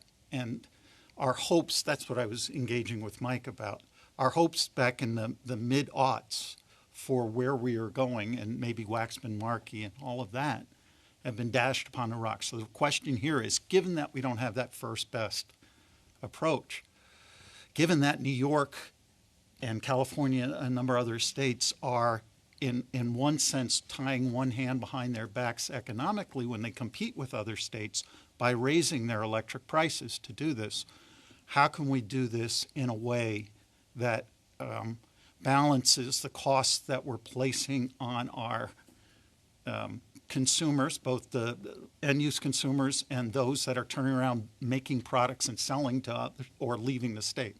So if you could just, the whole point of the maintenance tier was that given that we're in this imperfect situation, how can we balance the fact that some of these plants should receive extra payments as we're giving to new plants, Now, they may not be as valuable as the new plants we're giving those payments to, but they have some value, and they probably shouldn't retire right now. But there are other plants that do not need that payment to keep going, and there are some plants that maybe it's time for them to retire. How do we sort through all of that given this imperfect situation we face, rather than having that nice, fair, competitive tax applied to all resources that contain carbon? So the maintenance tier was an attempt to say ratepayers that have to pay for this and resources that might be cheaper than buying new, we're going to do our best bet at our best job at balancing both needs and trying to get the best deal we can for ratepayers at the same time, recognizing that there are resources out there that are valuable. And so when you address your comments, I'd say don't just come in and say, here's the best first solution in an economic textbook. Recognize we're in a non-enviable position sitting right next to Ohio and Pennsylvania and other states. And yes, Massachusetts is on the other side, and they're going to try to compete away our recs. And we have to deal with that. But as Scott said, the commission teed this up in a very specific way. But the whole idea of the maintenance tier was, is there a cheaper way to deal with this imperfect situation?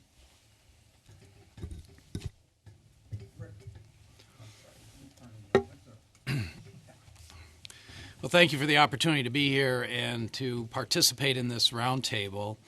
I hope to get you directly back onto the question you raised here, because I'm here to talk about a segment of the renewable power industry that's not included and that I feel strongly should be. But before I do that, let me make comment about the presentation on the voluntary market. I really think that there's much merit there, and the anaerobic digester community has been looking at that with much interest. And there are some examples around the United States today where the voluntary market / public policy through a feed-in tariff has been demonstrated and working to a certain degree there. So we certainly, as a community, see that as an area or a direction that we would like to explore very significantly, and are looking at some concepts. I think that the community distributed generation concept has real merit. As you know, there's a proceeding that has been noticed within the last week on that very issue.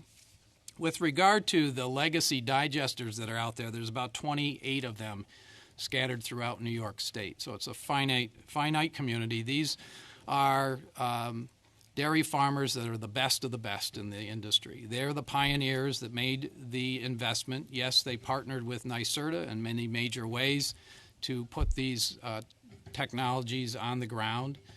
And they've been in operation for a period of a decade or so, some more, some less.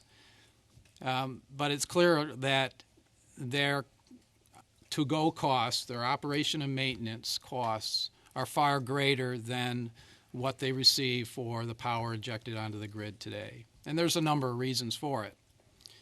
We participated in the proceeding over the last year, making the argument that status quo, that is the current net metering program, is not satisfactory, not sufficient, not sustainable. And we're here to say that again today. I've got data here that I could share with you to back that up.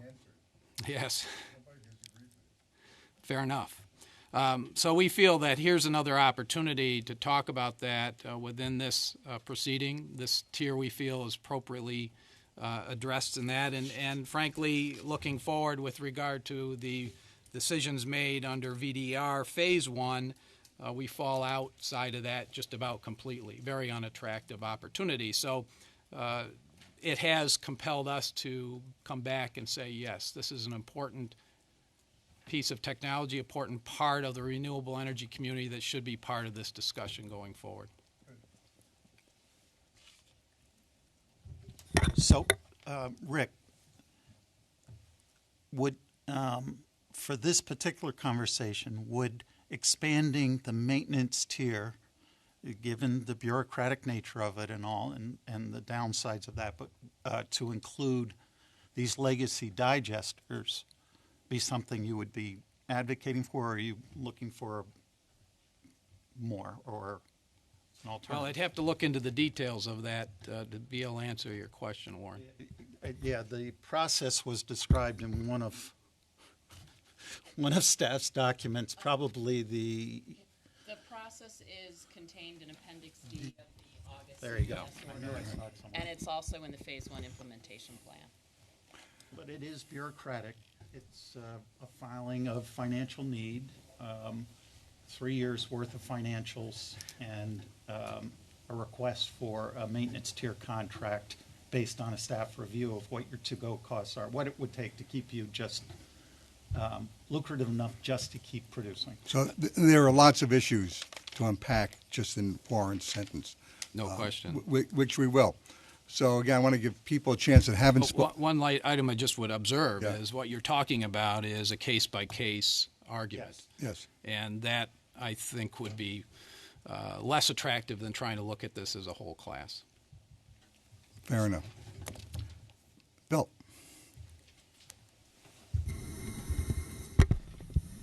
Yeah, just getting back to the export discussion. I know you described it as a, go with God. If those resources want to leave, then they should be free to leave. But I feel like that's missing a big opportunity, because as everyone on the table has discussed, you can get tier 2 resources, existing resources, for cheaper than you could tier 1 resources. And so our argument is, why would you not even make an honest effort to try and do that? And I know Seth mentioned having it described as a floor, but I would more describe it as a ceiling, where you could have a cap in price below tier 1 cost. I know there's legislation on the table for 75% of the tier 1 price, and then say to those developers, here is our maximum price we're willing to pay. If you can find a better price elsewhere, then feel free to go, and we'll adjust our targets accordingly.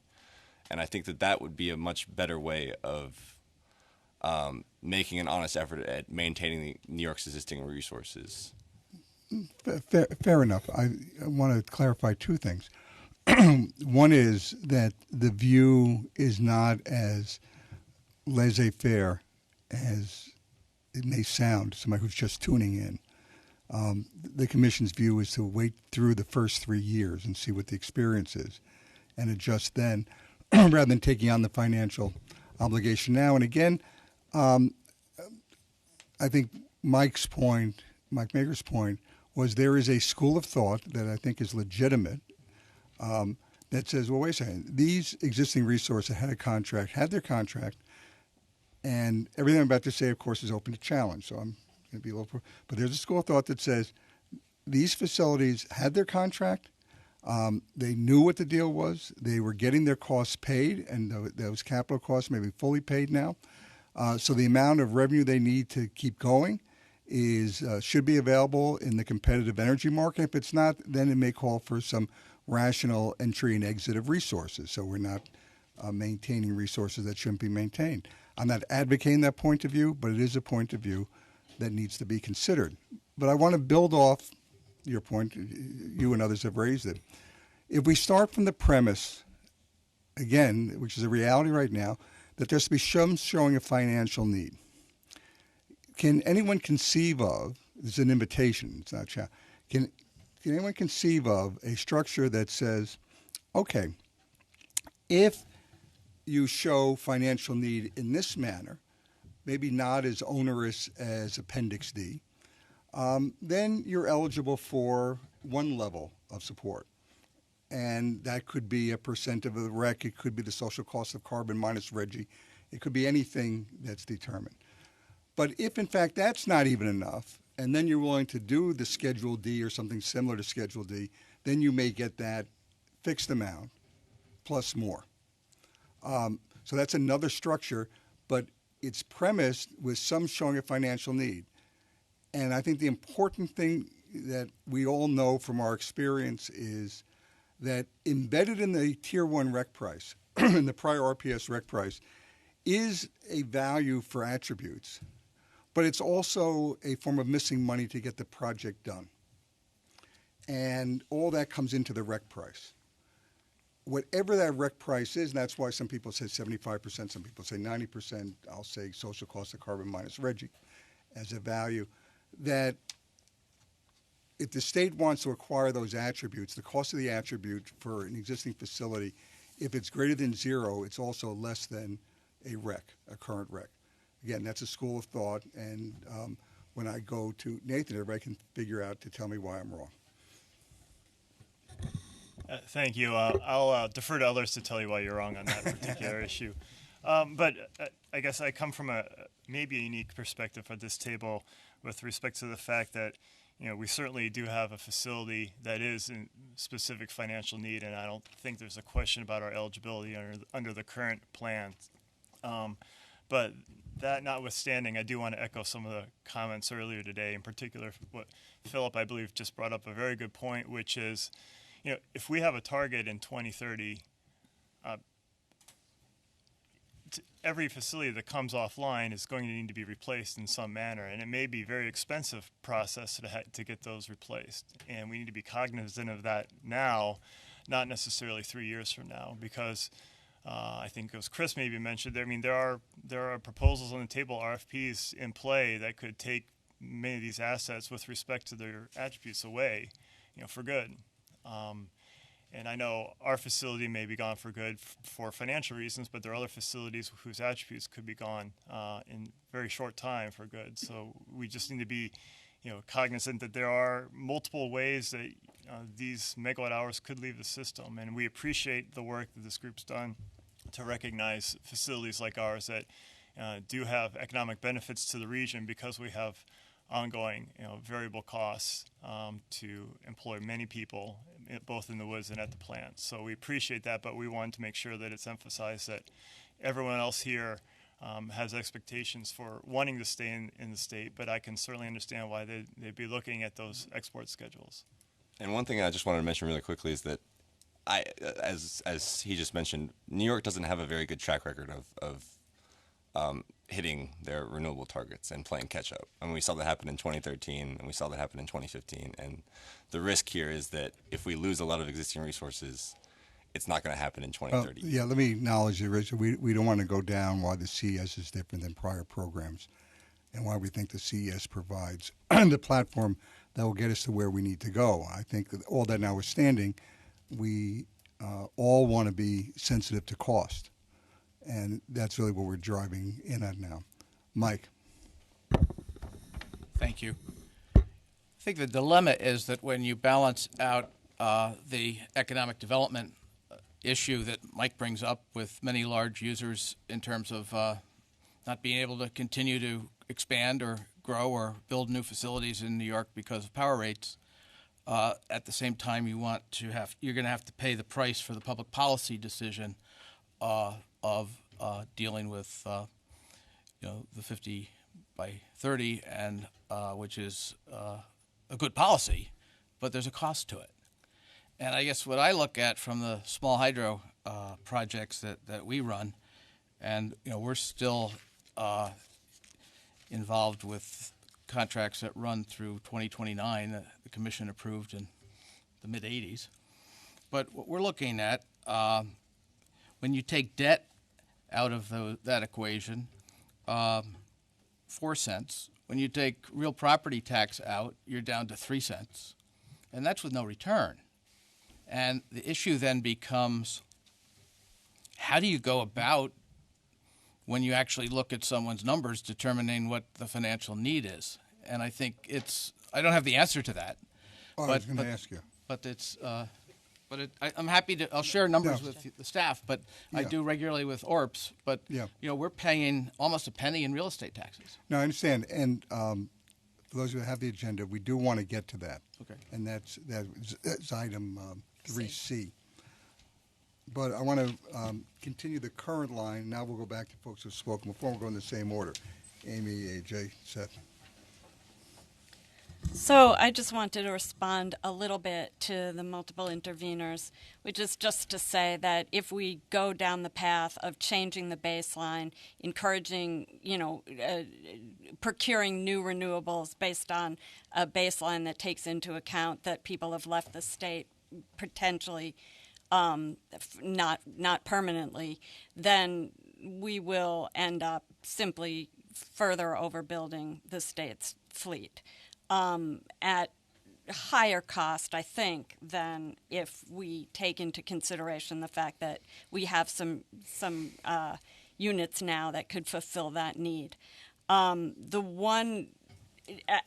to your question on how do we determine who's in financial distress, I guess when you guys looked at the ZAC issue, I don't recall exports coming up in that context. There was a desire to keep those units in the state. What they could do in the interim to keep their lights on, was, I don't think, really part of that whole discussion.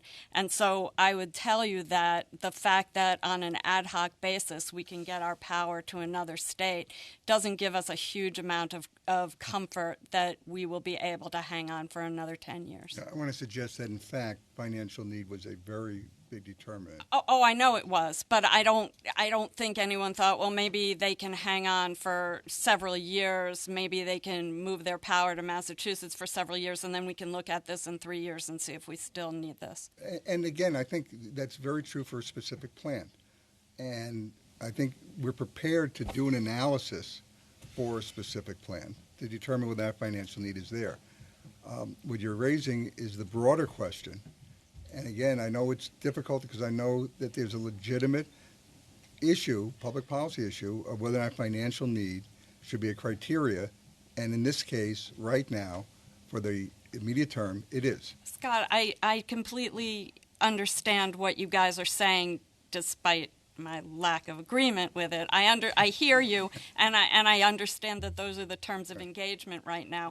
What I'm saying is that the ZACs were authorized because those plants were in danger of shutting down. I understand that. But I don't believe that other regions that they could have accessed revenues from was part of that discussion. And I'm going to suggest, for all the reasons you and I both touched on, it doesn't make any difference. Nobody was offering sex from other states. Yeah. I don't get the point. In other words, well, maybe I can speak to that. And I would like to get back to Scott's question of, where do we go from here? Because, thanks, Seth. I tend to get going. I'd like to answer your question about where do we go from here, but beforehand, just because it provokes a visceral response, to talk about the already been paid for. So we are not the only investor in the New York small hydro space that came in after contracts were done. And we came in based on an understanding that we were going to compete in a competitive market with other resources, stand up, stand down, that we were going to be out there fighting on an equal basis. And the challenge is that once you go in and start using financial need as a justification for one plant, that plant then stays in the market. It depresses capacity market prices. It depresses energy market prices, so that all the other plants that are trying to recover their costs through the market then find it more difficult to compete without also getting support. And I think the challenge when we think about costs is that the DPS has a wide range of things that they have to look after.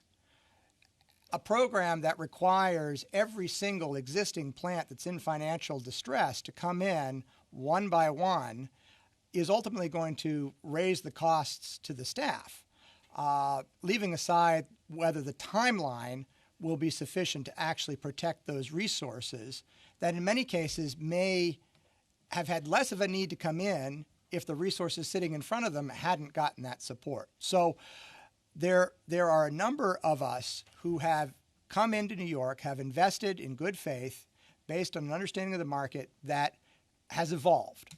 And we want to stay in the market. But in order for us to do so, the programs that allow for our support need to be administratively straightforward. They need to reflect cost but also value. And I like your proposal to think about social cost of carbon minus RGGI, to come up with a concept of a rebuttable presumption that says, look, if your plant meets these characteristics, we're going to assume that you're facing financial distress. And even to say, look, we assume that you're facing financial distress at wholesale prices of between $20 and $40 per megawatt hour. After that, we might not assume that. And then say, look, here's the adder that you're going to get based on, again, on the social cost of carbon. And then if you continue not to be able to make it, then come in for a full open the books, see what's required, and see if we can do this. So from our perspective, this would be both a least cost administrative program. It would be one that's associated with value. I did think that for all of our frustration with the ZEC program, the fact that it was that the prices were ultimately justified based on the social cost of carbon, we felt was an appropriate way of doing it. And so if we could get to that metric for existing resources, and then continue to have a maintenance tier that existed on top of that, I think that's going to reduce your workload. I also do want to echo Amy's point that over the long run, finding an administratively straightforward way to keep the existing resources online is going to reduce costs for everybody. Because to give you a very concrete example, right now, if I'm facing a $500,000 investment in one of my existing plants, I'm not going to be able to recover that from the market. I'm going to say, well, maybe I'd be better off if I still want to stay in New York to invest that $500,000 into a new resource that will clear one of the tier one auctions. And so I'll leave it at that. I know that Seth will more eloquently express a position for other generators. But. And before Seth does, again, I want to, and it's not easy because I would have thrown it in, but I want to invite for today or within the next week for folks to think about what that criteria might be. What's the criteria that will allow for that first level of showing of need? Financial strength. Yeah, financial need. So let's do Seth, Miles, Mike, and Chris. Well, the most practical response to what you just said is I have a hard time, given everything else that our folks are working on, to committing that we can get that done in a week. But we can certainly try. You can think about it. You can try. There'll be more opportunity. Yeah, the reason I say, just so everybody understands the process, within the week, it will help inform us as we recommend something to the commission, whatever that might be. But whatever it is that gets recommended in the form of a report will then be out for public comment again. Sure. So there'll be another opportunity for public comment and maybe even another roundtable. Right. And the perspective of that's sort of an interesting idea. I think we need to figure out. I mean, quite honestly, I'm working for a company that is not accustomed to saying, oh, we have this financial need. We are accustomed to going into markets and competing, and by being really aggressive, leaning on our people internally, driving down cost, and seeking opportunities, winning in markets where we can by driving down our costs and seeking opportunities, and not by coming in with some sort of administrative construct where we have to show need. But that's just so. Anyway, and I don't think I can be more eloquent than AJ. But I think what is interesting to me, think about the context of all of this, and sort of the historical context of what's going on in other states, where the declining cost of renewable energy projects in places with better resource, to be blunt, means that we are rapidly transitioning to more and more voluntary contracts. We are not alone in having built wind farms for Amazon in places like Ohio and such, or we're selling big blocks of power from a wind farm ironically in Texas, being used to make the biggest SUVs imaginable, which is not, that's what they use the power for. They can use it for whatever they want, but that's, it's conservative lawmakers in certain states love it when I tell them that anecdote. But so that's, and that's kind of where we are in terms of the progression question. I mean, I think it is possibly very imaginable that we will get to a place in the future as our ability to produce at lower and lower prices, where there will be an intersection of the curve with power prices in New York. We're not there yet, but. So to bring it back around to those question of the intersection of the earlier programs with where we are now, I mean, when I come to Albany, I usually think about my maternal grandfather who was in the assembly and less about my paternal grandfather who was a middleman at the produce market at first in Lower Manhattan, then when I moved up to Hunts Point in the Bronx. And, and I think about him on the telephone with his farmers down south, that if he told them that Pathmark, which had previously bought loads of lettuce from that farmer, and they had planted a field in expectation of it, of that buying that lettuce, was in future years assuming that they had some sort of right to lettuce at no cost in the future because they had bought that commodity in the past. I don't think it would have been great for his relationship with that farmer. The prior RPS contracts were commodity contracts. But wait, let's change the facts a little bit. Yeah. Let's change the facts and say that the farmer entered into a contract with ShopRite or whomever, and ShopRite said, I'm going to give you an added contribution so you can pay the debt service on the land, and you'll own it when it's done. Yep. And the time has run out, and now the farmer comes and says, hey, what's this? You only give me the wholesale price of lettuce. Where's my other payment? And ShopRite would say, you already paid for your land. Well, and I think and obviously, and this gets to this fundamental question of export versus financial need and such. And, have to respect your, Zeitgeist, the principle there. Have to admire Philip's proficiency at Yiddish to be able to understand, that it's being able to understand that I think, though, that we need to think about maintenance of the baseline. I think, and to circle back around a little bit to one question that was offered in terms of the impact of if the NYSO was putting carbon pricing in, certainly it would reduce the need for a program like this. Certainly we can't say exactly how much. It depends what the price is and all that kind of thing.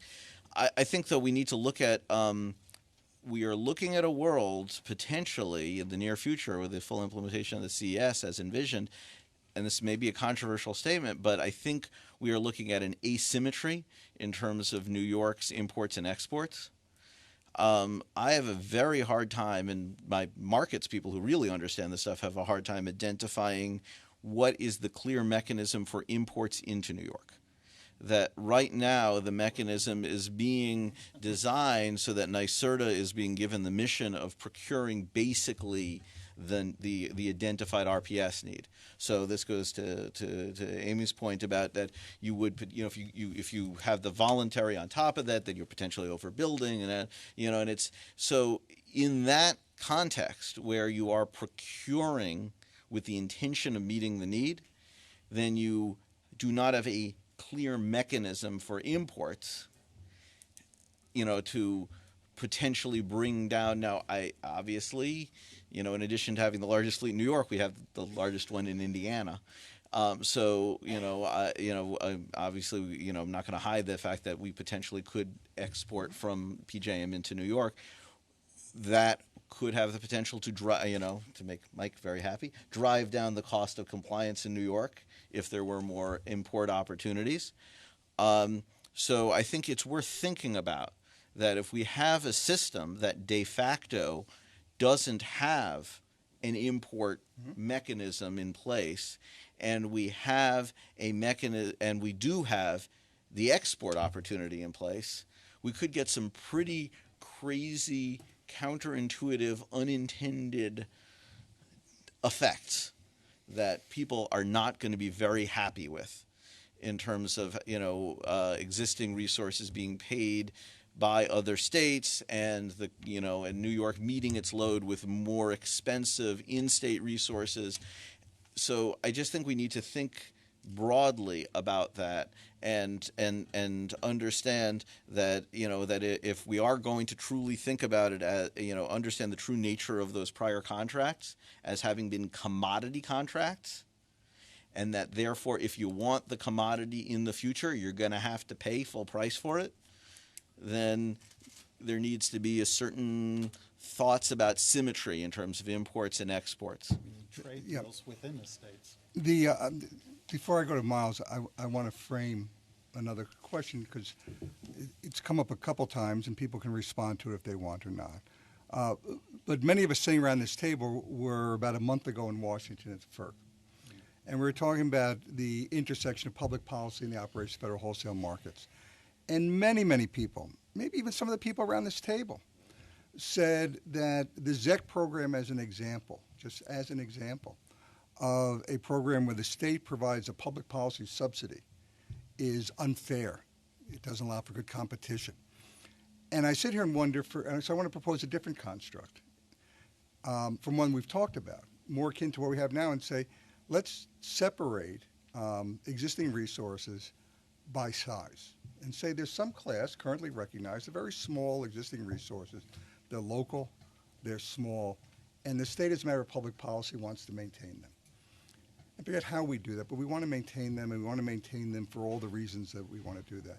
And after that, we say, let the market operate its entry and exit as it will. I mean, Scott, I don't know. I mean, you and I were both speakers at that conference. I for one, assiduously avoided mentioning the issue of the nuclear subsidies and talked about the need for sort of a cooperative federalism where the federal markets were attempting to harmonize and and achieve state goals, and such. There were others who vociferously spoke against the nuclear subsidies. I think it is really important both for efficiency in terms of cost and in terms of kind of sanity to try to slice and dice the resources as little as possible. I think, certain different technologies have different needs and resources, but I think if we are going to actually achieve the state's goals in terms of climate and in terms of clean energy, I think it is prudent to do some subdividing, but it is dangerous to do too much. No, I don't disagree. And my point wasn't necessarily directed exclusively at you, nor the ZEC was just the example of the day. Because let there be no doubt that to New York, there is no legal or functional difference between a ZEC and a REC. I know people disagree with us, but that's, again, for another day in another forum. My point is that as we look at this problem, which is a matter of public policy, we feel we want to provide a means to maintain resources. We don't know that we can afford to, nor should we, as a matter of public policy, maintain all resources. Maybe yes, maybe no. And again, the Commission has laid down at least one perimeter consideration for us as of today. But a couple times it was mentioned today, and I take the point, I mean, I'm being very sincere, that as these additional payments go out, if they're not, regardless of how they're structured, they represent a potential competitive edge as opposed to other resources. And I think it's fair to say the state and the Commission believe that these payments advance a public policy that's fundamental to the state and therefore are very appropriate and therefore need to be accommodated and harmonized within the markets. And that's what we intend to do. So competition, raw competition, would lead one to a conclusion. Maybe that's not done. I can't believe you're leaving us. That's part of the conversation. Now, Alex, thank you very much. I appreciate your time and recognize that you have to leave to catch the train. Thank you. Thank you. Okay. Miles, if you'll indulge, Amanda hasn't spoken yet. Let's see. We are. We gave up on the agenda an hour ago. So just as we move into the second question, and AJ brought up some points about, the level of need and should there be a preliminary kind of automatic incentive given to those that don't necessarily have to demonstrate anything. I guess I don't know how that would work. But from the city's perspective, I think what we need to keep in mind is really taking a balanced approach between, ratepayer interests and developer interests. And, while we don't have a position necessarily on, what additional levels of need there might be and how that would work out. I think, one thing we do think, would probably be a good practice is, putting whoever is asking for financial assistance, having to demonstrate some type of BCA, where you're really looking at, does this make economic sense to have ratepayers fund the continued existence of this, resource? Because, perhaps the resource is near its end of life and you give them all this money and they can only operate for 6 more months. Does that really make sense in the big picture? So, obviously the city is tremendously supportive of renewables and increasing and maintaining as many renewables as we can, but we think there needs to be some type of balanced outlook to how we do this. Yeah, I mean, you raise a point I just want to table, get on, which is making sure that whatever agreement might ultimately be reached, that in fact it takes the form of agreement and there are expectations on both sides for both parties in the agreement. One might be length of production. So that's an important point and an important, but nonetheless level of detail that we won't be addressing here. But I didn't want to just ignore it. Miles, Mike, Phil. No, Chris, Phil. Yeah, so Al's suggestion of a kind of a rebuttable presumption, perhaps as balanced with a BCA, I think is a really good idea. And I think that it's linked to this question that Philip and others have raised, which is playing catch up is a bad plan for achieving 50 by 30. And there's no question that the CES includes many improvements over the prior RPS. And for several reasons, the same sorts of problems may not arise.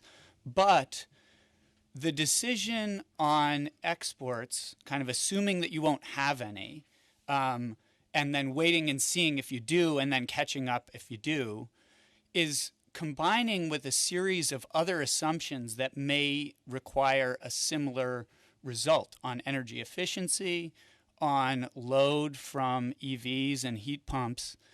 And without some sort of process in place now to prevent the exit, the state could easily end up in a situation where it has to procure massive amounts of Tier 1 resources at the later years of the program.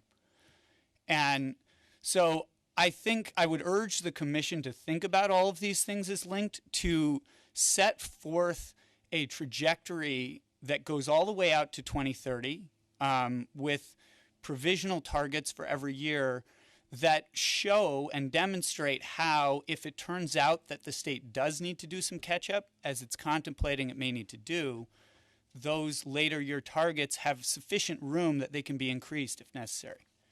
But, a NISO carbon price could, a program like that with a rebuttable presumption could include a provision for if a NISO carbon price comes into place like the ZEC does.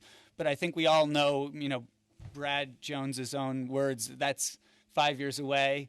Who knows how many years it might take, but it's not going to happen now.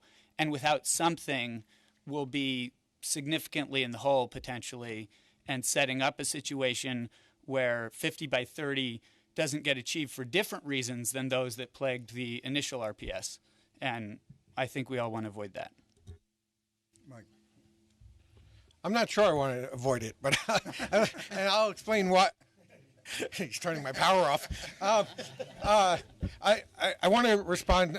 I'll try to be as brief as possible, just to four points. And the first one is, I guess I don't necessarily agree that it's always cheaper to maintain an existing unit than to support a new one. It may be on today's date, it might be you could extend the life of an existing unit for less than you could build an entirely new unit. But I think you also have to look at the context, in addition to what Amanda said about the projected life, but also look at the fact that, in 2016, the NISO had its lowest wholesale prices ever since it commenced operations.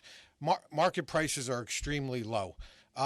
If market prices rebound, it may be much cheaper to procure resources later on than it is today. And so I think you also have to, take a look at the context that we're in today. We're at a point where prices have never been this low in recent memory. And if you and they may stay low, they may get lower. We don't know, but they may also rise, and that may completely change the economics of a lot of the assumptions that people are making today. Second point, in terms of whether you assume financial distress or some levels of payment, probably not a huge surprise. We don't agree with that concept. I think that, in terms of the requirements, multiple interveners doesn't have any specific positions. I think to the extent smaller units may require less burdensome showings for financial distress, we're comfortable with that. I mean, there's lots of examples where, the requirements are tailored to the applicant. But, having spent decades doing, utility rate cases where every expense is scrutinized and discovery is done and utility witnesses are cross-examined and you brief all of the expenses, and the main thrust of it is to ensure that rates are just and reasonable to consumers. And so I don't know how you get into this program and you just say, we're just going to assume that if you're this much, you're entitled to subsidies of X. To me, if you're going to have a requirement that you demonstrate financial need, you have to show financial need in some way, shape, or form. And I'll leave it to you guys to come up with the specific requirements. Third thing, I think, people are talking about the cause and effect of different things. I think it's important to remember as you make your decisions in this proceeding that subsidies are contagious. The more you subsidize one thing, the greater the need for other subsidies. And whether it's energy efficiency, renewables, nuclear units, subsidizing the refueling of a coal plant to gas, the more that customers are forced to subsidize different things, the greater the need for the non-subsidized to get additional assistance in order to compete. And it's just, we're concerned that this is just a death cycle for both consumers and the competitive markets. And then the fourth thing, I'll agree with Seth in terms of I think it's important that you have a mechanism to allow for imports. If you're going to have exports, you need to have imports. The goal should be to meet the state's clean energy policy goals at the least cost to consumers, and that includes allowing for imports. The one caution I would have, though, is that while you should have a mechanism that allows for imports and exports, I don't think that the state should be overly concerned or overly focused on what other states are doing. I think you need to focus on what's fair to New York consumers, because if Massachusetts is giving X, I don't think New York has to then go and run and give X plus 1, because then everyone is going to run back to Massachusetts and say, hey, New York's giving this, let's give X plus 2 now in order to compete with New York. And it's it's a ever-ending cycle. So I think, Scott, you had mentioned earlier about, you kind of do what's best for New York and not worry too much about other regions. And I encourage that response. Yeah, thank you. And also I just want to say very expressly that what you articulated is New York's policy, which is to obtain compliance and meet our goals at the least cost to New York residents. How we get there. So we're done. Yeah. The policy. You'll only let me tell you how to get there. Yeah. The other thing I want to say is let's all be careful today and in the future about debating subsidies. I understand the theory of subsidies being contagious, but they're also, I can't think of what the right medical analogy is, but it's like the dormant virus that is there, right? So there are a lot of technologies which have benefited from decades upon decades of subsidy that are just internalized now into the financial structure of that industry.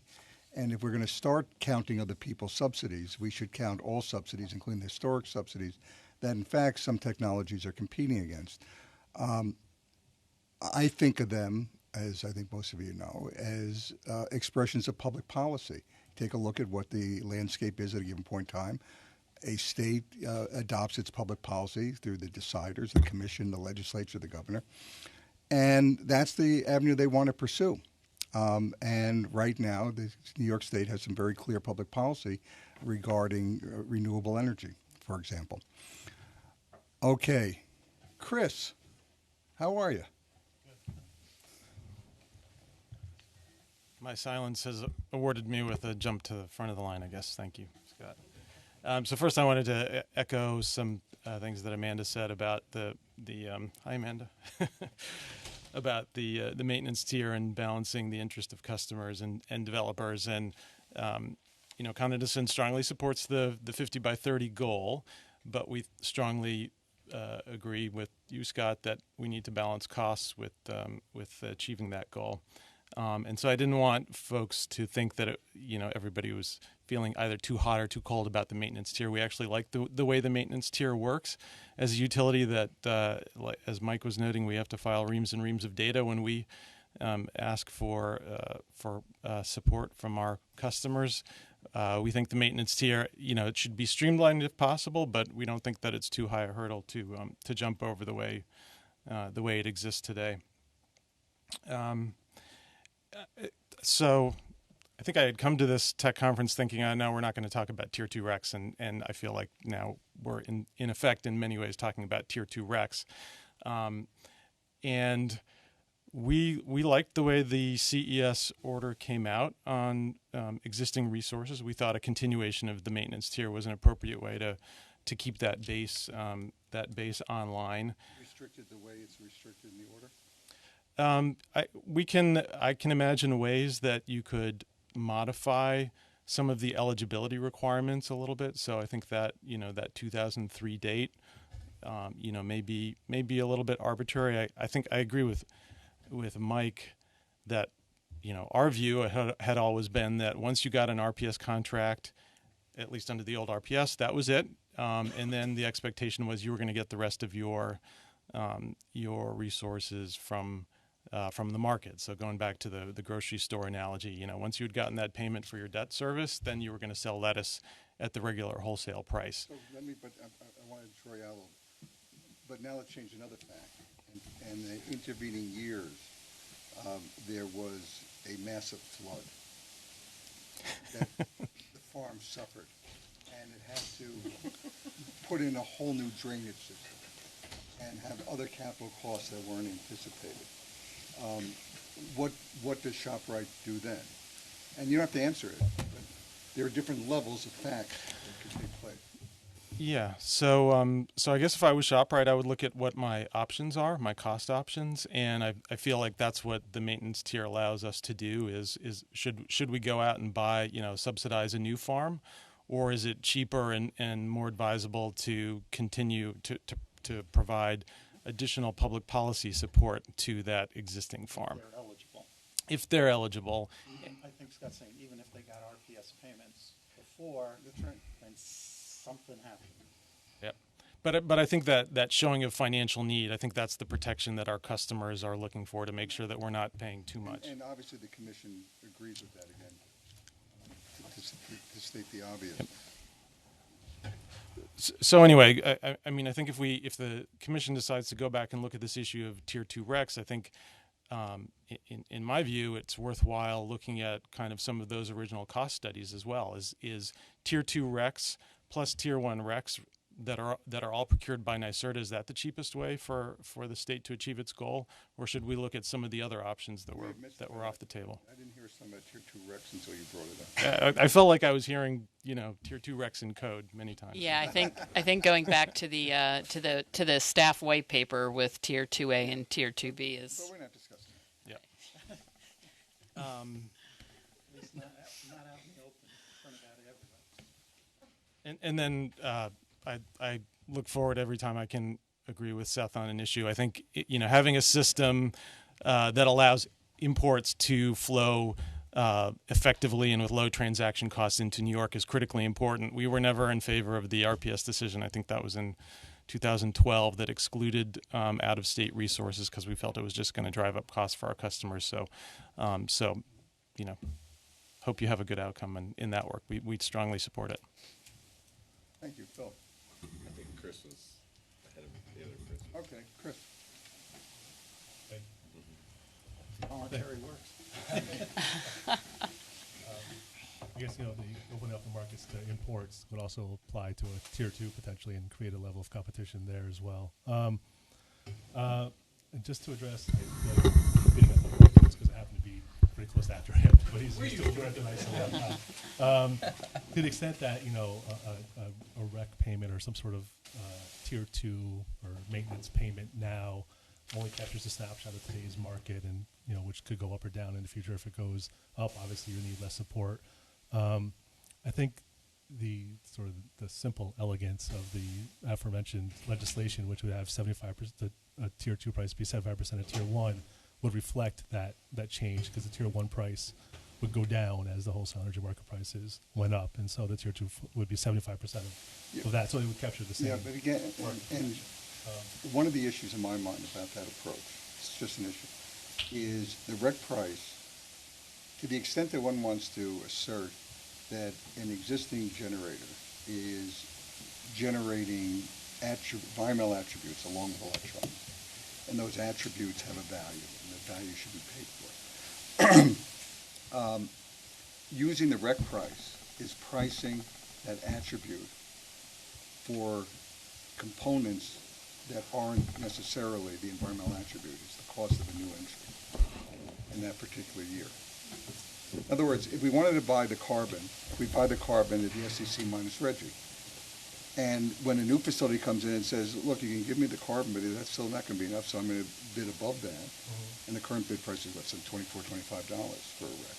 And that's the quote-unquote missing money to get a new project built today. So that's my concern about pegging to the rec price, that we're providing compensation for things beyond the attribute that's being provided. But the goal is the attribute. That's the target and the measurement that for your program is the attribute. That's what you're willing to pay to achieve that compliance. And for a new resource that has a different cost structure than an existing resource. Or provides you the same attribute towards your compliance program. And not every, this is my analogy, I don't know if my economist friend will agree with me, but you can go into two different vendors and buy the same product at two different costs because they're two different cost structures. So the cost structure to get an environmental attribute from an existing resource is different than the cost structure. How am I doing? Okay. Well, I mean, and the analogy I have, and it's not a that's fair. Perfect market by any means, it's an asset market. You're buying an attribute that is reliability and is valued the same, whether it's a 30-year-old facility or a You're right, it's not a good analogy. No, it's at least not one that we like. Not one that you like. I know. We're not on the same page with FERC there. There are probably better ones than mine, but that's not a good one. But at least it's a federally approved market as of right now. Is that a positive or a negative? Well, depends on where you sit. But I guess at least if you follow through with my analogy, the legislation would provide a 25% discount. Right. I understand. Got it. So your point was it close from year to year. Yeah. And just, if I may add, I think you mentioned, hopefully this is not controversial, potential for another technical conference on something. I'm not, put the agenda out. Who knows if we're going to stick to it. But in that vein, we would support that just because. Support what? Not technical conference, just because we've ACE New York and group of generators have commissioned a study of the economic viability of it. So. And we don't have it as of now. We'd have it probably within a month's time. All right, so we should really think about that. I think Tina referred to a technical conference that will be held in very late June. Not a continuation of this subject, but on repower. I anticipate that after the staff presents its report in August, there will be another technical conference around that report. I'm not sure. I'm just not sure whether or not a tier 2 program, a tier 2 rec program, will be germane to that report. That said, to the extent that ACE has a study, and it's certainly worth talking about, we can certainly look to convene something to provide some public debate and disclosure about that. Okay. So what I'm going to do is, Philip, AJ, and then I want to go to item 3 on the agenda for those that want to look at it. We've touched on it a little bit, but I really want to try and draw that out before we open it up to observers. Philip. So it's 2 quick points on the argument that the existing contracts have expired and that they're now therefore subject to the wholesale market. It seems like that's more of a moral argument than it is an actual economic argument. In that, if you, to not belabor the farm example, but if the grocery store needs to hit 2,000 apples in a certain year, and they assume that the farmer is going to keep selling those apples to the grocery store, and the farmer decides he's going to go elsewhere, and the grocery store says, "Why didn't you keep selling your apples to us?" And the farmer says, "Well, because I could get $3 a bushel for my apples, and you guys were paying me $0." And the grocery store says, "Well, we would have paid you, $4 because now we have to pay $5 a bushel." And so, therefore, the economics make sense because the grocery store is saving money no matter. Or the grocery store could go next door to New Jersey and get them for $2.50. Okay. That then gets into my second point, in that you can't the risk of balancing exports by saying we're going to have all of our existing resources export, and then any shortfall we have there we're going to make up with imports is in my mind a huge mistake, in that you have a huge amount of economic and environmental benefits that have happened because of New York sourced renewable projects. You and Miles agree on that. I understand the point. And to be clear, we are not assuming that everything is going to be export.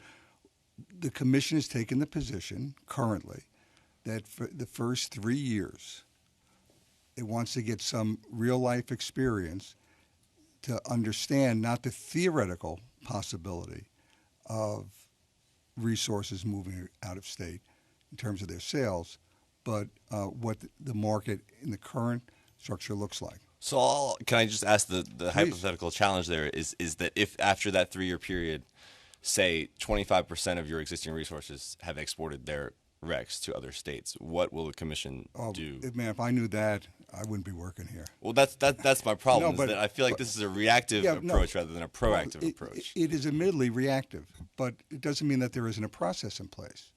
So, just to be clear, whatever the number is, whether it's 0, 25%, 50%, that is something that will go into the triennial review. And what the Commission decides to do with that, whether, again, it's 0, 5, 10, 25, whatever the number may be, I don't want to predict. What we do know to a certainty is that the Commission will take those facts and other facts into consideration when it decides how the Tier 1 trajectory should be adjusted on a triennial basis. It's not just once, based upon those facts and circumstances. And in the event that there is a large divergence in any given year, the staff also has to do, as I'm sure you recall, an annual divergence test to see whether or not we're so far off the mark, which is a undefined term, that more immediate action is required.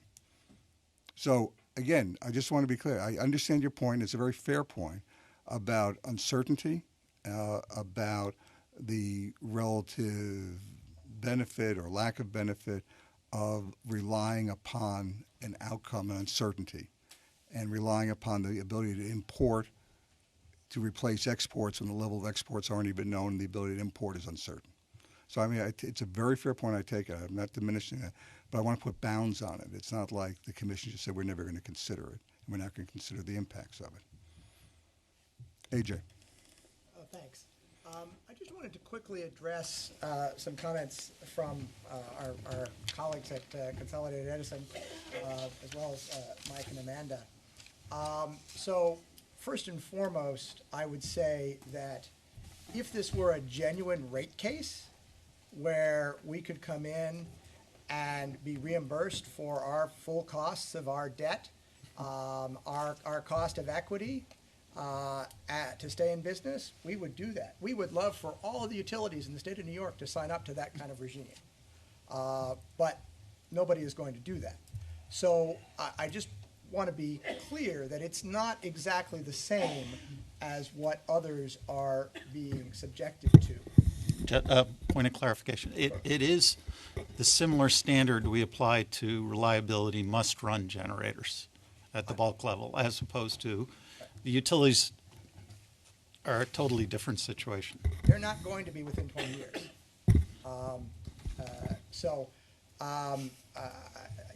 I just want to point that out. Secondly, with regards to the cost-benefit analysis, I guess the first thing I would argue, returning to the multiple interveners for a second, is I doubt that any of their members would be excited about the idea of selling a product for free. And one of the reasons that I like the idea of thinking about this from a cost of carbon standpoint is that we're getting back to the idea of valuing positive externalities and being compensated for them.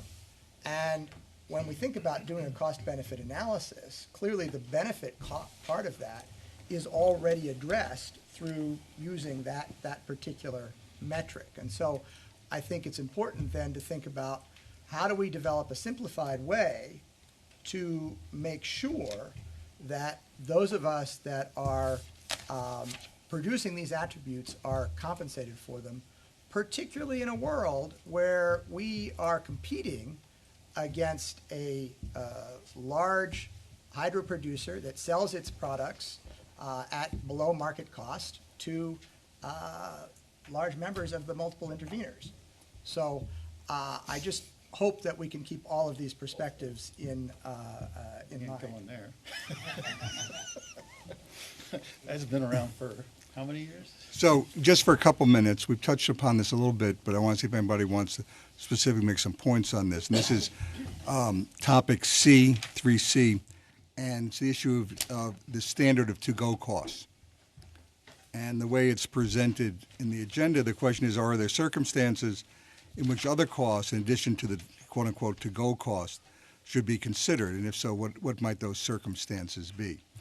And some of those circumstances could be anything. I don't want to prejudge it. Or it could be, it should always be. But right now the standard is to-go costs. And are there specific circumstances where the commission should consider compensation in addition to that? Okay, Nathan. And then Amanda. Okay, thanks. And then Amy. If you could you just define what you mean by to-go costs, just so we're all on the same page? Yeah, just in general, it doesn't include sunk investment or whatever, if I could call them, mortgage payments that you're currently paying that you'd have to pay even if you shut down. And I'm not going to get into bankruptcy or anything like that. It includes taxes you have to pay going forward. It includes labor you have to pay going forward. It includes, I'm looking at the guy that reviews all of these things. Any incremental cap adds you have to make and the return and the capital cost associated with those cap adds to keep producing. But it doesn't include the cost you would have to pay even if you close down. Okay. I guess the first point that I make there is that we would be looking at a case where we've been making investments in the facility with the expectation of remaining operating and being part of a renewable program. So we'd be looking for a fair return on our equity on a going forward basis.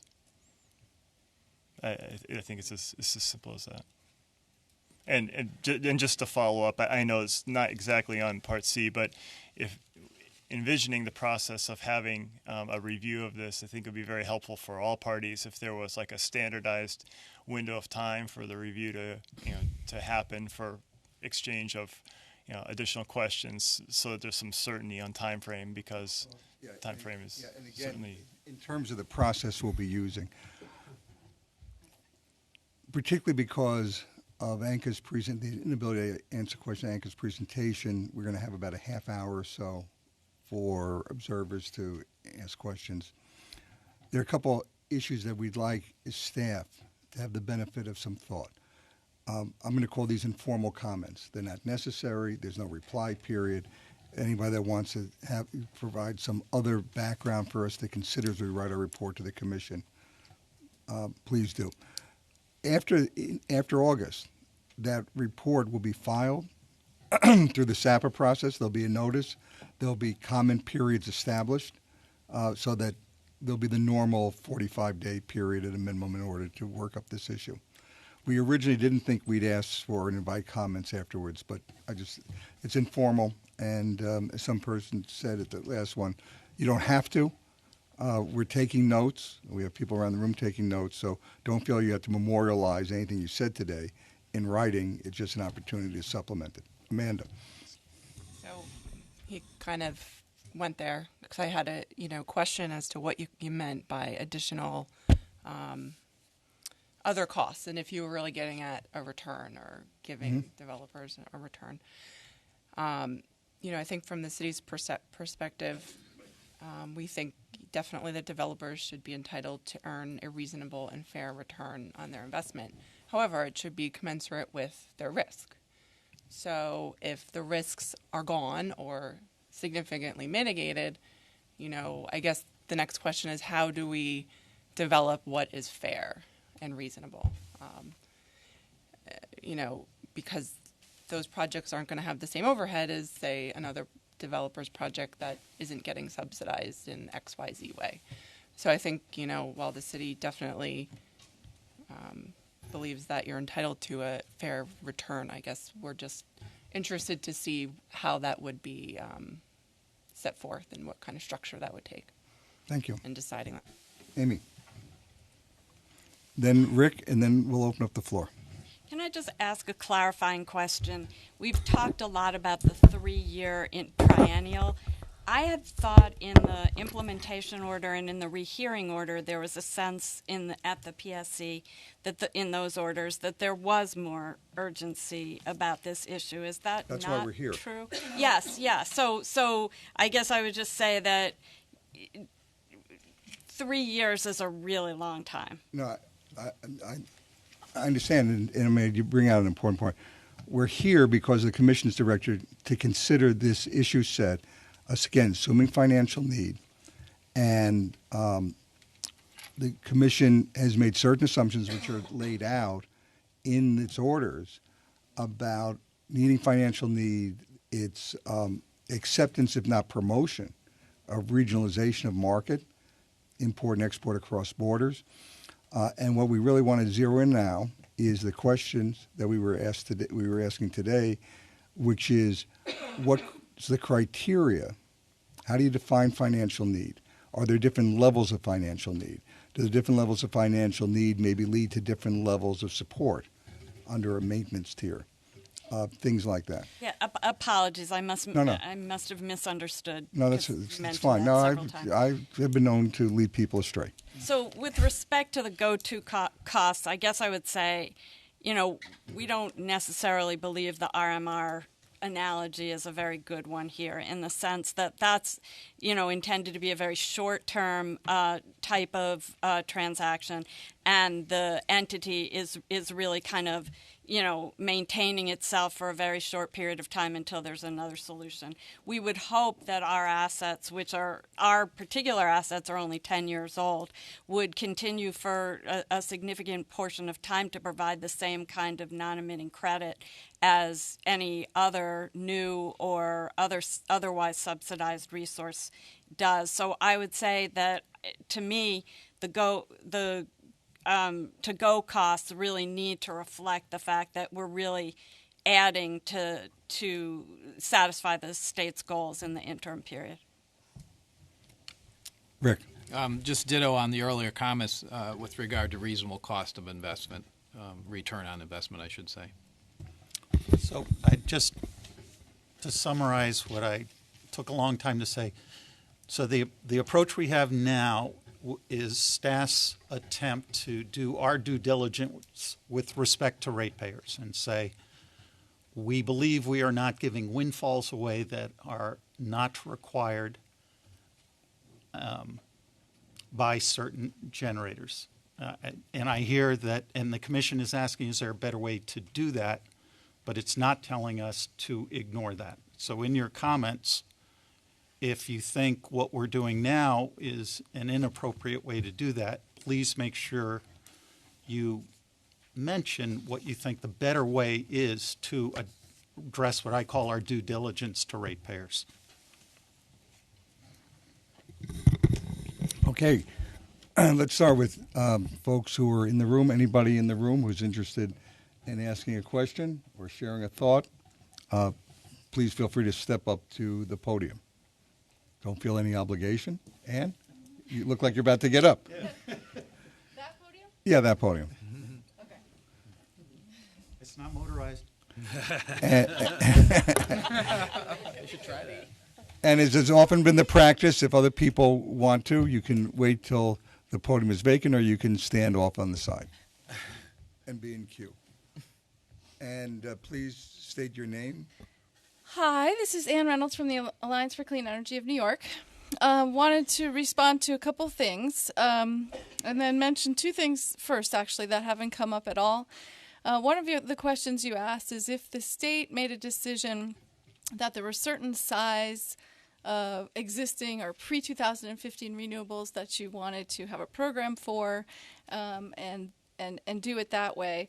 I think it would be more clean and efficient and elegant to have it be applied to all of the technologies that would otherwise meet the requirements of Tier 1, but for their online date. But there were some recent opportunities to support existing renewables that I think is worth mentioning.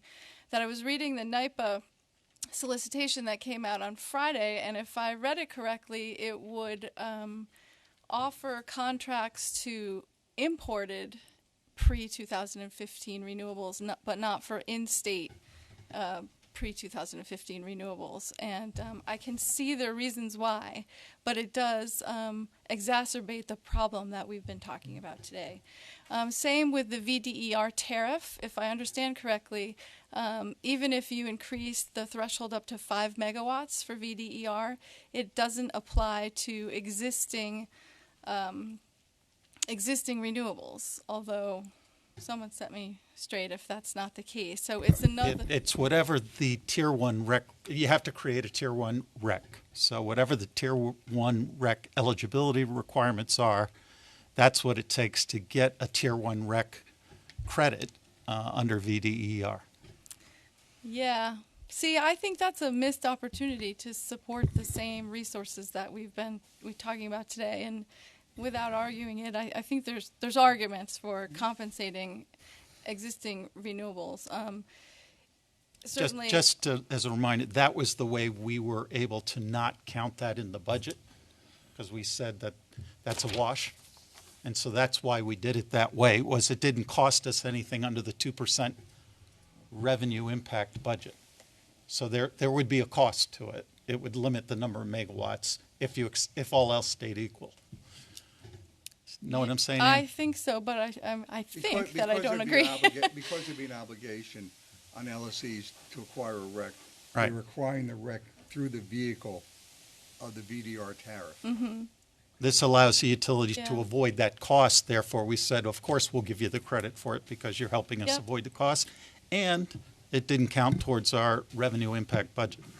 Right. So, like the NYPA definition, I see reasons for doing that, but it is just another example of, like the CES order, it's set up these divisions that are problematic for the resources we've been talking about, and will continue the problematic nature of that forever unless we come up with another structure. Without getting too complicated. I think we already crossed that Yeah. line. but- More. And I'm just thinking off the top of my head, so this probably doesn't work in any event. But to the extent the E value of the VDR credit is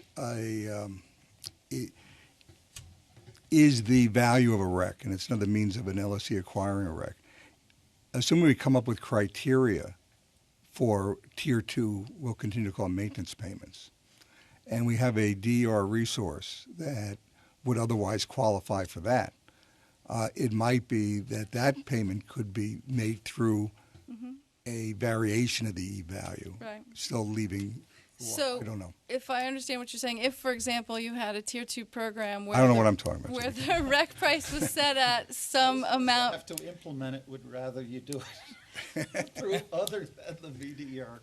Right. Let her finish. But so it's an argument, I think, for if you have a program that would recognize the values of Tier 2 resources, but also recognize the need to pay less for that than you would for new resources, to respond, for example, to the issues that Amanda and Mike raised, that you don't want to pay for it if it's more than it would cost for Tier 1. Then you could apply that same Tier 2 rec price to those resources. Well, it's not a Tier 2 rec. I don't want to be fastidious about it. But I think that there will need to be, and there are ways to reconcile the VDR tariff with a Tier 2 maintenance program. I don't know if the one I suggested is necessarily the right one, but there'll be ways to reconcile it. Right. Which I think would be a good thing to do. So the last thing I wanted to mention, I guess I'm repetitive of my answer on the VDER, but I think in question to your question, Warren, about due diligence, if we're very serious about making it to 50%, which I think we are, then there's a case to be made that if you pay compensation to existing renewables to keep them in New York, and you can prove that it's less that you would pay under Tier 1, then you've done your due diligence to reach 50% at the least cost for. What about the windfall? What about paying? And I let it off with under the right system, that is a nationwide, in fact, worldwide carbon tax, there would be some windfalls, etc. But given that we're not in that world, and we have to deal with the Pennsylvanias and our how high our New York's rates are, and our competitiveness with these other states that don't have to pay that carbon tax. What about one of the things we're trying to do with our current due diligence is separate those who really need the credit, just as with the ZECs, from those that really don't need it and would just be getting a windfall, and therefore it's like the free rider issue in energy efficiency. We have to look our ratepayers in the eye and say, we didn't throw your money away. So that's one of the things I'm asking about. How do we not drop our The way I think about this, you got to go back to the premise that the commission has established for us that there needs to be showing a financial need. So how is that done? What's the definition of financial need? And again, Appendix D provides the current formula under the current maintenance program. That could have a number of different kinds of adjustments. It could include costs beyond the currently defined to-go costs, as we discussed a few minutes ago. It could, in fact, be a tiered analysis depending upon the nature of the compensation being received. But there will always, when I say always, under the current paradigm, the current commission's current direction, we start out with some demonstration of financial need. And then the question is, how much compensation should accompany that showing, based upon what the showing is? Well, on that question, I disagree. Will say, well, no, I was going to start by saying I will be working with ACE members in the next week. Not that I didn't have enough to do anyway, but to come up with some suggestions of what I think you're asking for is a simpler demonstration of financial need. Yes, so we'll do that. And see if it works. But I do disagree that it necessarily should be considered windfall profits when you're compensating a generator for zero emission generation. And I know we could go back and forth all day about that, but I will say that just in terms of crafting a workable program that works for you all, your staff, and works for companies where opening up their books is not possible for a variety of reasons, that having a floor price that we've described strikes the right balance between minimizing what you would call windfall profits or paying everything it would take to keep that resource in state. You'll notice that throughout the day we haven't said that you should pay what they're paying in Massachusetts. Yeah, give me a better name for it, because I really didn't mean it pejoratively. I was just trying to distinguish paying too much. Getting the same resources for less for our ratepayers. Yeah, but I do think that you have to make, just me personally, think that you're going to have to make a decision for simplicity to offer a price in New York that has a rationale, and we've suggested this less than Tier 1 price is a good rationale, and not going so far as to offer whatever it takes to keep that resource in state, because then allowing some exports to happen. So I feel like I should give someone else a chance to talk. Thank you. Emmett Smith from Azure Mountain Power. Thank you for having this roundtable.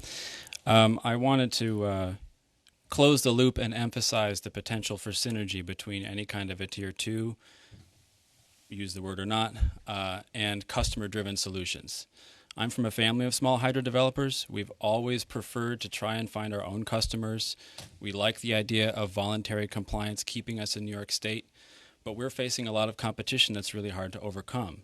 Especially with VDER, we've been excluded from the market transition credit, the locational system relief value credit, and the environmental value. And on the other side, we have 45-cent RECs from Indiana for people who want just a cheap green claim.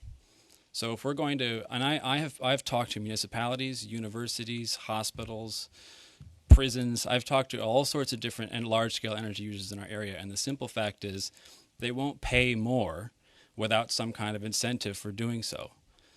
So if there's some way of using, DPS has been very creative and I think cool in some ways in providing ways that customer-driven renewables help meet LSC obligations and reduce the cost of compliance for ratepayers overall. If there's some way of doing that with some version or some subset of Tier 2, I think that could really accelerate the kinds of solutions that Anka is talking about.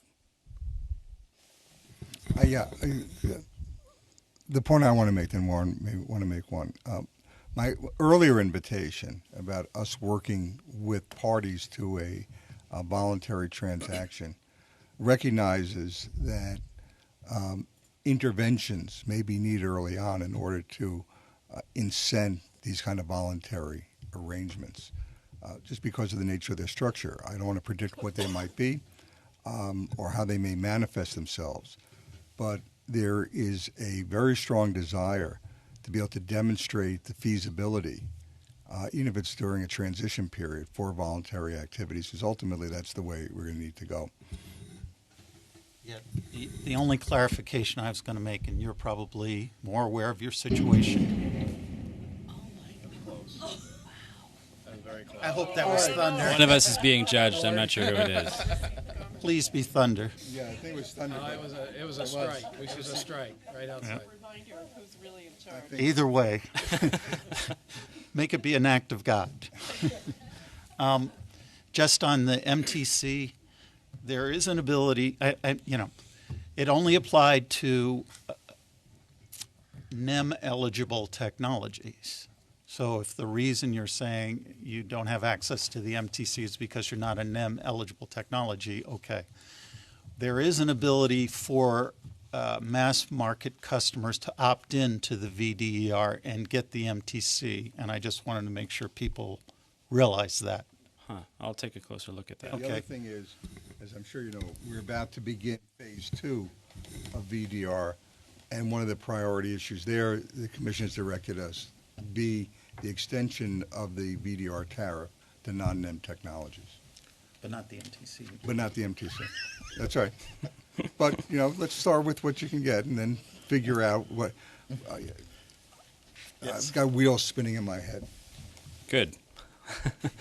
I also wanted to address comments on going forward costs. One of our facilities is currently a maintenance tier facility, and I recognize the limitations of the state's ability to change the outcome of a competitive marketplace, but one of the things I think has to be dealt with somehow is that if you're going to make a maintenance tier award for a facility, you need to somehow make sure that that award is going to be enough to keep them going. We got our maintenance tier award in 2014. DPS staff decided we needed a certain price. The market price is now half of that, and the maintenance tier has not changed, and we have not been able to get an extension or a raise on it. So we're once again underwater. And I want to emphasize also something that doesn't get brought up a lot, but a lot of small hydro facilities that are owner-operated, they're important parts of the community. And they have a lot of, as Anka emphasized, they have a lot of external benefits. And if you're the owner-operator, you have a responsibility to the community, to the environment, even to FERC and the DEC that compels you to keep operating a facility even if it's not economically viable. So you get stuck in this place where it's really hard to find a way to get out. So there's a lot of vertical market power, and you should. Can I ask a naive question on my part? So say you don't get maintenance tier payment, and these other entities say you have to run. Where do they expect you to get the ability to run, the capital to run? Is there some maintenance payment from them? I mean, how do you? I'm sorry, say this again? Yes, say if you're required to run and you don't get a maintenance tier payment, somebody's got to come up with the money, right? Or are you saying they want you to run? This is a family-owned operation. Sure. Just like any family business, if you're not breaking even, you start paying out of your own credit card, you start not paying yourself, you start deferring maintenance. That's where that's how you keep going. I'm sorry. Maybe I misunderstood. Are you required to run, or could you shut down? I'm saying we're required to maintain people's water levels. We're required to maintain flood control. We're required so where do they get to maintain. Basically, what would happen is the bank would foreclose, and then someone would buy it at a fire sale and get closer to the rate.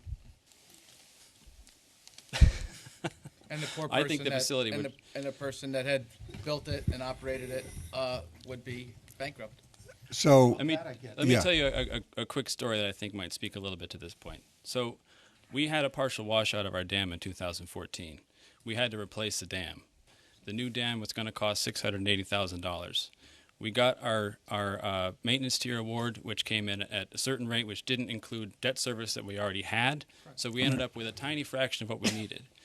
We worked together as a family and placed 2 million pounds of timber and stone building the dam ourselves. I get that. I guess at the risk of incurring Scott's wrath at 4:30 in the afternoon, what I was trying to clarify was, so let me go. The Constitution requires that we don't take from businesses. And so there's a minimum amount we have to allow utilities to do, to raise rates to stay solvent, notwithstanding what happened in California. When someone tells you you have to regulate water levels and you have to stay in business and you've already declared bankruptcy, and even that the fire sale rates, the market price isn't compensatory, somebody's got to come up with extra money to keep you running or allow you to shut down. Who does that and how? I appreciate the point you're making. I mean, legally speaking, we could abandon the facilities. Okay. But I'm saying there's a larger community responsibility. Right. That I get. Let me. Your point is well taken, and we'll take the point. Generic. Yeah. No. Generically, but there is ultimately there's a line that ultimately gets crossed, so that you raise, I think, two questions, one explicitly, one implicitly. The explicit one was what happens in the event of a changed circumstance after a maintenance award, and is the regulatory administrative process responsive enough to reasonably reflect those changed circumstances? But the second is there ever a limit to the amount of maintenance support that can be awarded? And I think we would say that, and without getting into your factual circumstance, and this is the implicit question, that would be the cost of the new entrant. And it may be a harsh result for the family business. It may be counter to what the community would want to do. And again, without wanting to seem too insensitive to real issues, that may be a perfect setting for the kind of voluntary activity where a community comes together the same way in your case, as you point out, your family came together to enable the facility to continue. There may be ways to build off the Anka model, if you will. So these are all things that we want to keep and we will be exploring in the coming weeks.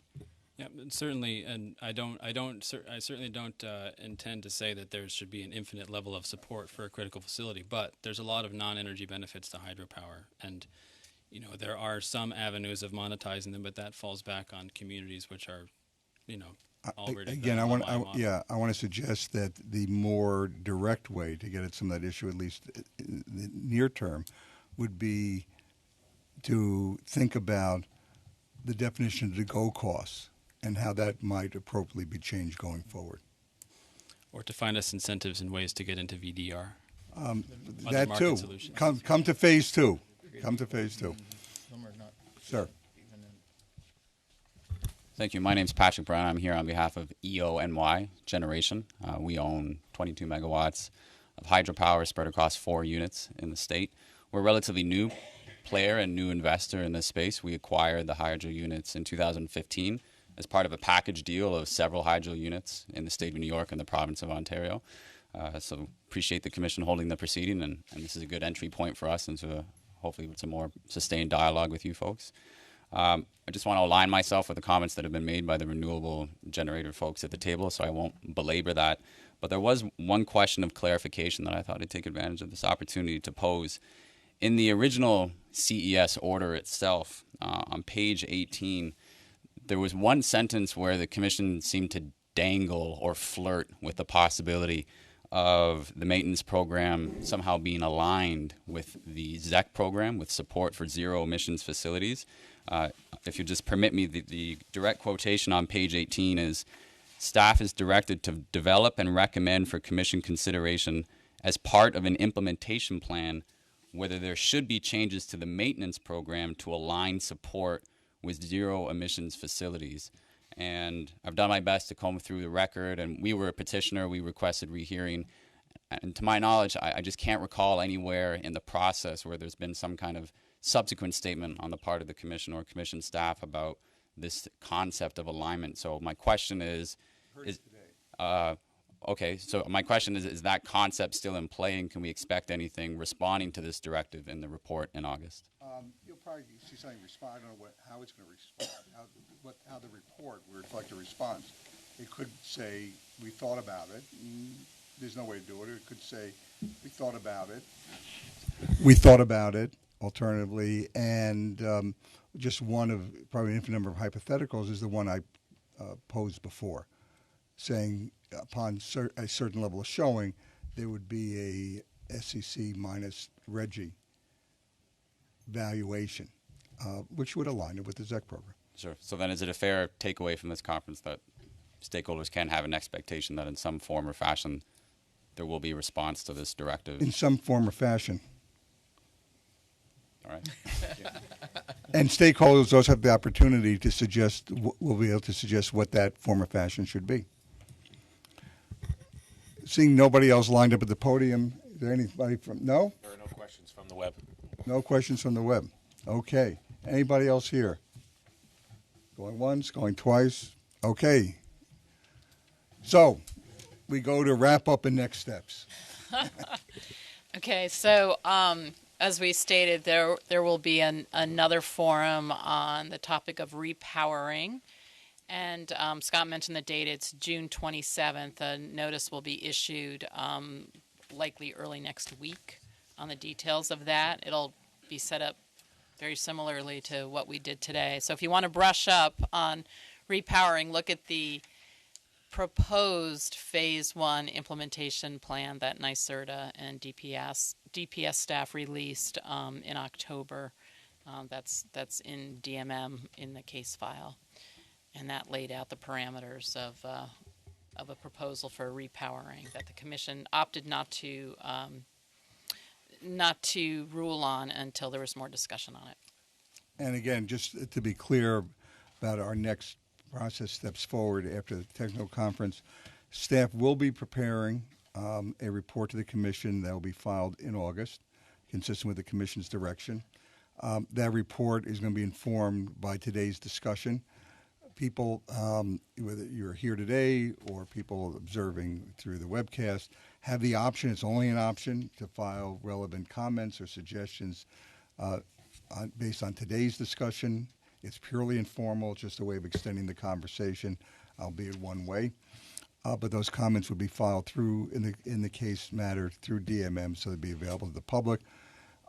After our report is filed, it will be SAPID, and there will be the standard notice and comment period. And I don't want to commit to it, but I would say there's a high likelihood that we'll gather once again in some form of a technical conference to further explore these issues, which the commission, you can tell from all of its actions, both in the order and subsequent takes very seriously and understands that the decisions it makes will very directly affect our ability to cost effectively comply with the CES goals. So I want to thank everybody for coming down. This was, I know, very helpful for us, and we hope you found it valuable and look forward to your continued contributions. Thank you. Thank you. Good to see you. You too, Mike. How have you been? Pretty well, thanks.